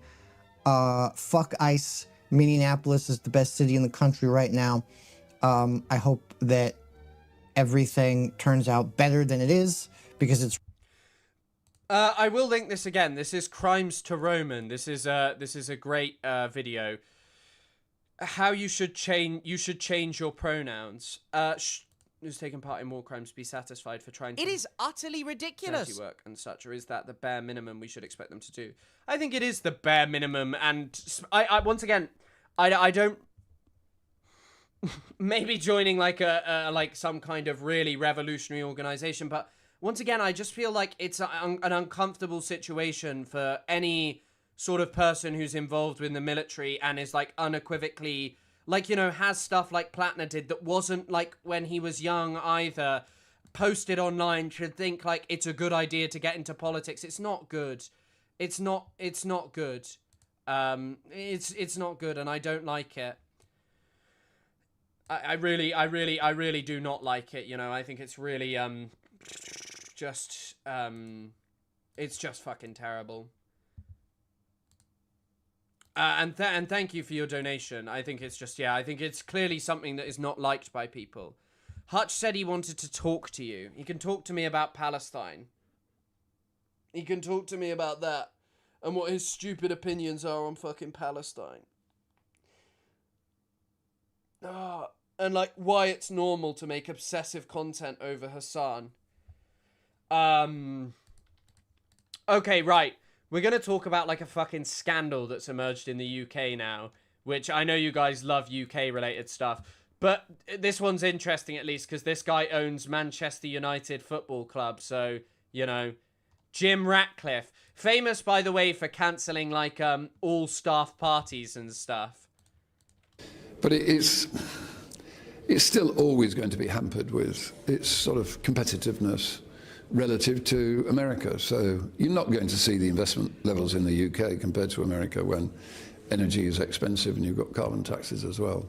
How's your take on the UK government? Last time you talked to Sky News, it was a couple of years ago, and you said you were pretty encouraged in your conversations that you'd had with Keir Starmer. A couple of years have gone on. What's your sense now of their economic strategy? I think the UK has got lots of problems. I think we can all see that, can't we? You know, the economy, crime, education, health, it's all not in a great place at the moment. And I think, unfortunately, I've seen quite a bit of it at the football club, of course. If you do difficult things, which we felt that we had to do at Manchester United, but we felt they were the right things to do, you become very unpopular for a while. And people very quickly forget that they didn't like the past, but they're not happy with change, even though clearly if you don't like the past, change is required to, you know. By the way, this is a crazy argument because it gets you down some very interesting fucking paths, right? To produce a different future. Do you feel unpopular at the moment? Sorry? Do you feel unpopular at the moment? Well, I've been very unpopular at Manchester United, because of, we'd made lots of changes there. But all for the better, in my view. I mean, I wouldn't do them, but I didn't think it's for the better. And I think we're beginning to see some evidence in the football club that that's beginning to pay off. But you've got all the same issues with the country, haven't you? If you really want to deal with the major issues of immigration, with people opting to take benefits rather than working for a living, if you want to deal with that, then you're going to have to do some things which are unpopular and show some courage. And has this government done that? No, I think they I don't know whether. Right, there are 11 million people in the UK of working age for whom earning makes up less than half of their income. The reason that a lot of people who have these benefits are on it is because they're due to caring responsibilities and disability benefits, yet they remain low. In theory, they rise in line with prices, but they don't. Benefit levels have failed to keep poorest fifth benefit levels have failed to keep pace with prices of in 10 of the past 15 years, with wider benefit cuts reducing. This is a billionaire telling you this is a billionaire telling you that actually, you need benefits to be cut. The people in Breaking the Silence sound more sincere about regret and change. breaking the silence can actually be like a famously... I've accidentally just started randomly one of my videos. Breaking the silence, I remember seeing a lot of lived out shit from. Whilst I do think that an anti-Zionist Israeli can exist, and I maybe like, and I think that there are people, I think BM is a good example. I really hate you on Twitter, who literally who like used his skills. Like, I mean, he's constantly speaking out against Zionism, but has used his skills specifically to translate Hebrew and provide to the world a multitude of different very important fucking clips. I think that that is a good way, but I don't know. BTS do speak out against stuff. I don't hate to call them BTS. Breaking the silence do, but yeah. Thanks for the donation, Thomas. And also, I think on this topic, by the way, like, people who are on benefits are not the fucking problem. It is not true at all. I don't know whether it's just the apparatus that hasn't allowed Keir to do it, or he's maybe too nice. He's a nice... I mean, I know Keir. He's a nice man. I like him. But it's a tough job, and I think you have to do some difficult things with the UK to get it back on track, because at the moment I don't think the economy is in a good... You can't afford... you can't have an economy with 9 million people on benefits and huge levels of immigrants coming in. I mean, the UK is being colonised. It's costing too much money. It will cause... It'll cause... Listen to this. This guy's in fucking hot water as a result of it, because basically he said that the UK is being colonised. Now, someone mentioned, yeah, he's actually an asylum seeker in Monaco. He's someone who goes over to Monaco because basically he wanted to avoid paying taxes. This, obviously, the UK, by the way, does have some really serious problems to do with all of this. To do with its economy. Immigrants are not the problem. There's a great report from which is called Ending Stagnation, a New Economic Policy for Britain. I'm sure there's parts that I disagree with, but they mention, like, if you want to understand issues, I think unfortunately you do have to read the work of people who you may not agree with everyone, but like... And yeah, by the way, using the term colonized to talk about immigrants is disgusting, when obviously Britain was a net exporter of people up until the 80s, and we have colonized all over the world and still continue to support actual colonial projects. Like, listen to this. Low growth. Real wages grew by 33% a decade from 1970 to 2007, but have flatlined since, costing the average worker £10,700 per year in lost wages. You think, like, the immigration boom is like a big question, and these are real questions for the UK of, like, what will happen with low birth rates and lots of people from different parts of the world coming over. But the answer is integration. Most people want to integrate. And even when you hear a lot of reform voters, their problem is they go, well, people aren't integrating. And much of it is like, what are you integrating into? We don't have social clubs. We have like a very miserable country. Like even this one, by the way, the number 10, the wrong track. 6 in 10 Britons think that the country is heading in the wrong direction.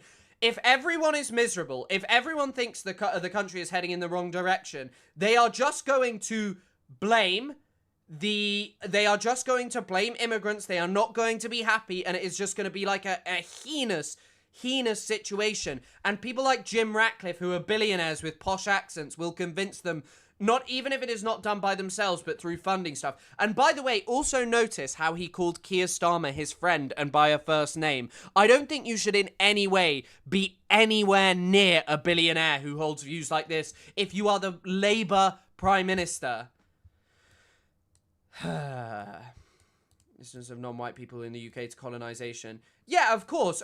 And one of the other key things about colonisation is... one of the key things about colonization to talk about is that colonization culturally is bad when there's no like backflow, like where a culture is destroyed and the culture which is destroyed makes no contribution to said society. In the case of the British Empire, one of the best points I've heard is like the first ever best-selling British Caribbean author is Edgar Mittelholzer. My Bones and My Flute, I believe, is the first ever bestseller. We were colonizing for hundreds of years, whereas the Arab colonization, the Islamic colonization of the MENA region, people from non-Arab countries made huge contributions to Islam. Whereas that is just not happening in Western society. We destroy and we don't take anything in. Except for in the case of America, where you Americans have loads of fucking names of things that are just so obviously indigenous, that have no context in America's own history, and yet, you know, and yet you genocided and removed all of them. Not all of them, there's obviously people. Income inequality in the UK is higher than any other large European country. This is all migrants, by the way. Oh, sorry, excuse me. Migrants do income inequality for us. Low growth and high inequality means typical households in Britain are 9% poorer than their French counterparts, while our low-income families are 27% poorer. 9 million young workers have never worked in an economy with sustained average wage rises. Millennials are half as likely to own a home and twice as likely to rent privately than their parents' generation. Almost a third of young people in the UK are not undertaking any education by age 18, compared to 1 in 5 in France and Germany. Like, it's very obvious where our problems come from, but someone like Jim Ratcliffe can't talk to you about that because it's just going to be immigrants, because he is a big man responsible for wealth inequality. Gabe, listen to this as well. Income per person in the richest local authority, Kensington and Chelsea, was over 4 times that of the poorest person in Nottingham. 11,000. 11,000 versus 52,000. And that's skewed by very old rich people who probably don't even work, and like young rich people who don't even work. But yeah, this is also insane as well. Anyone who has worked in hospitality, by the way, having worked at Tesco in the UK as like a side job, Tesco for me is like something, you know, it was never my full-time job. Well, I guess for a short period it was like I was a part-time worker, but I was working a lot of the time. Half of shift workers in Britain receive less than a week's notice of their working hours. Bro, if you work in hospitality, you know how fucking bad and unaccountable it is. And I know a lot of people will say unions are bad, and I do think there are things to say about unions and all of this stuff. But what we are talking about here is like, this is ununionized, basically. There are very limited amounts of unions in hospitality work, and it's just like, it's insane. It is genuinely insane. And I do, by the way, I know what you're talking about. Like, you know when, the like Thanos argument is stupid because it comes from, oh my god, who's the actual philosopher of the Thanos argument? Oh my god, I'm sorry to call it the Thanos argument. I cannot believe I've, argument. Who's it based on? Philosopher. Who's the actual philosopher who was like, like growth will... Malthusian, that's what it's called. The Malthusian argument of like, oh, you know, the population will get too big. There is like, you know, I think that it's actually the finite resources that exist in the world and the way in which we're destroying the world. No, it's not Tim. Why are you saying Tim Pool? Tim Pool, the fucking Thanos argument. Stan Lee. Jesus fucking Christ. You guys are way too online-brained, and fucking Stan Lee, way too Marvel-brained. Yeah, Malthus. The Malthusian argument isn't really correct, but I think, like, when you look at the world in terms of, like, the way in which we're heading and, like, the way in which capitalism operates, it's not really sustainable. But once again, this guy isn't going to talk about that. It is utterly ridiculous. I went to the Victoria and Albert Museum in London a few years back. You Brits are really good at stealing shit. Are we? Nah, what? Nah. Thanks for the donation as always, and thanks for your incredibly kind support today, Elephant Fish, and over the last few days. It really helps the channel keep going. UK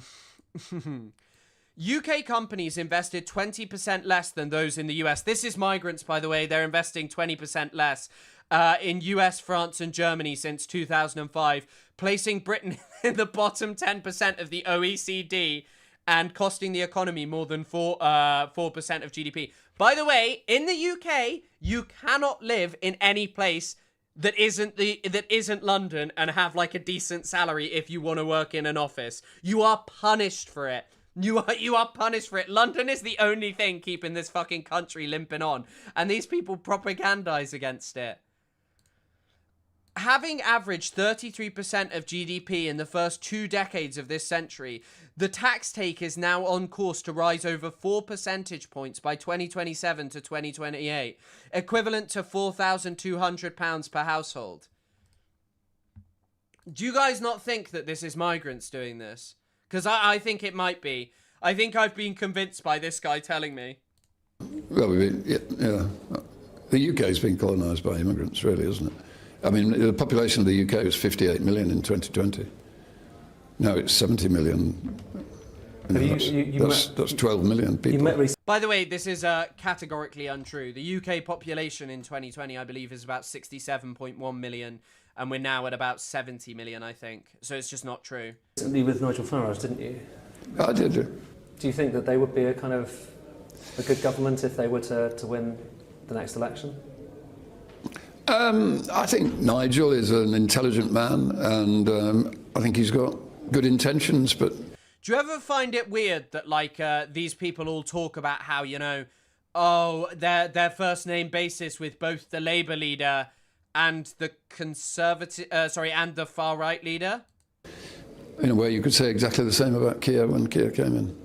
But, I think it needs somebody who's prepared to be unpopular for a period of time to get the big issues sorted out, would be my view. Yeah. It's not an enjoyable experience, I can tell you. Having been through a very small version of it, but, you know, at the end of the day, I think that's what's required. Apparently the UK is being colonised. I mean, let's just also totally ignore anything to do with, you know, anything to do with how colonialism is still ongoing in the world and never ended at all. The term post-colonialism is a misnomer. The notion that colonialism ended is so incredibly, incredibly stupid. But, you know, and even, in fact, the migration crisis, what do you think is causing that and provoking that? Like, what do you think is... But don't worry, Nigel Farage has said that he agrees with him. Sir Jim Ratcliffe, one of the richest Britons in the world, of course the boss of Ineos and now a major shareholder in Manchester United Football Club, has caused outrage by his comments. By the way, Farage looks so much like a frog. Sorry to the frog community. So what's he actually said? Well, he said that our population has gone up from 58 million to 70 million, and that with 9 million people of working age on benefits, we don't need mass migration. He said much of the country had been colonised by immigrants. Now, that word was a controversial word. And he said, OK, if you don't like the word, we'll tone it down. But just think about this. You ask yourself why public services have diminished. You ask yourself why rents have gone... By the way, it's so amazing that this playbook works all over Europe of just blaming migrants for austerity. It is... and this is the really troubling thing. And why... left-wing parties, and it taps into the last video we watched about Hutch and stuff, left-wing parties, or allegedly left-wing parties, who fail to do anything different, who fail to offer anything meaningful, who fail to undo years of austerity, you are paving the way to fascism. You are the handmaidens of it. Look how hard we had to get the UK government to be lobbied to remove the two-child benefit. How that was, like, not a policy of the UK government. But yet, like, something that's popular, something that would actually combat it, they're not interested in doing. Gone through the roof. The population explosion has done that. And then you look at parts of London, for example, where the road names, the underground signs, aren't just in English, they're in a foreign language as well. 1 million people living in this country don't speak any English at all. 4 million people living in this country barely speak passable English. I really think also here, once again, is that not a problem of, like, government failure to offer programs for people to learn English and things like that? You know?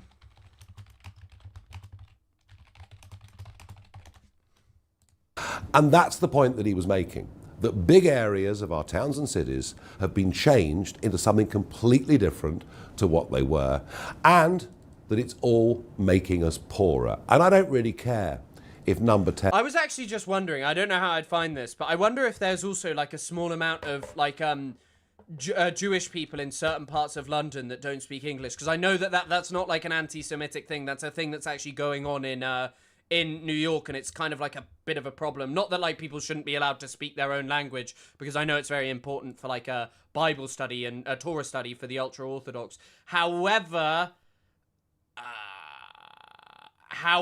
what I will say is that, like, you know, it causes problems, and there are many people who can talk about that much better than I can. Is in uproar, or if much of mainstream media find his comments too difficult.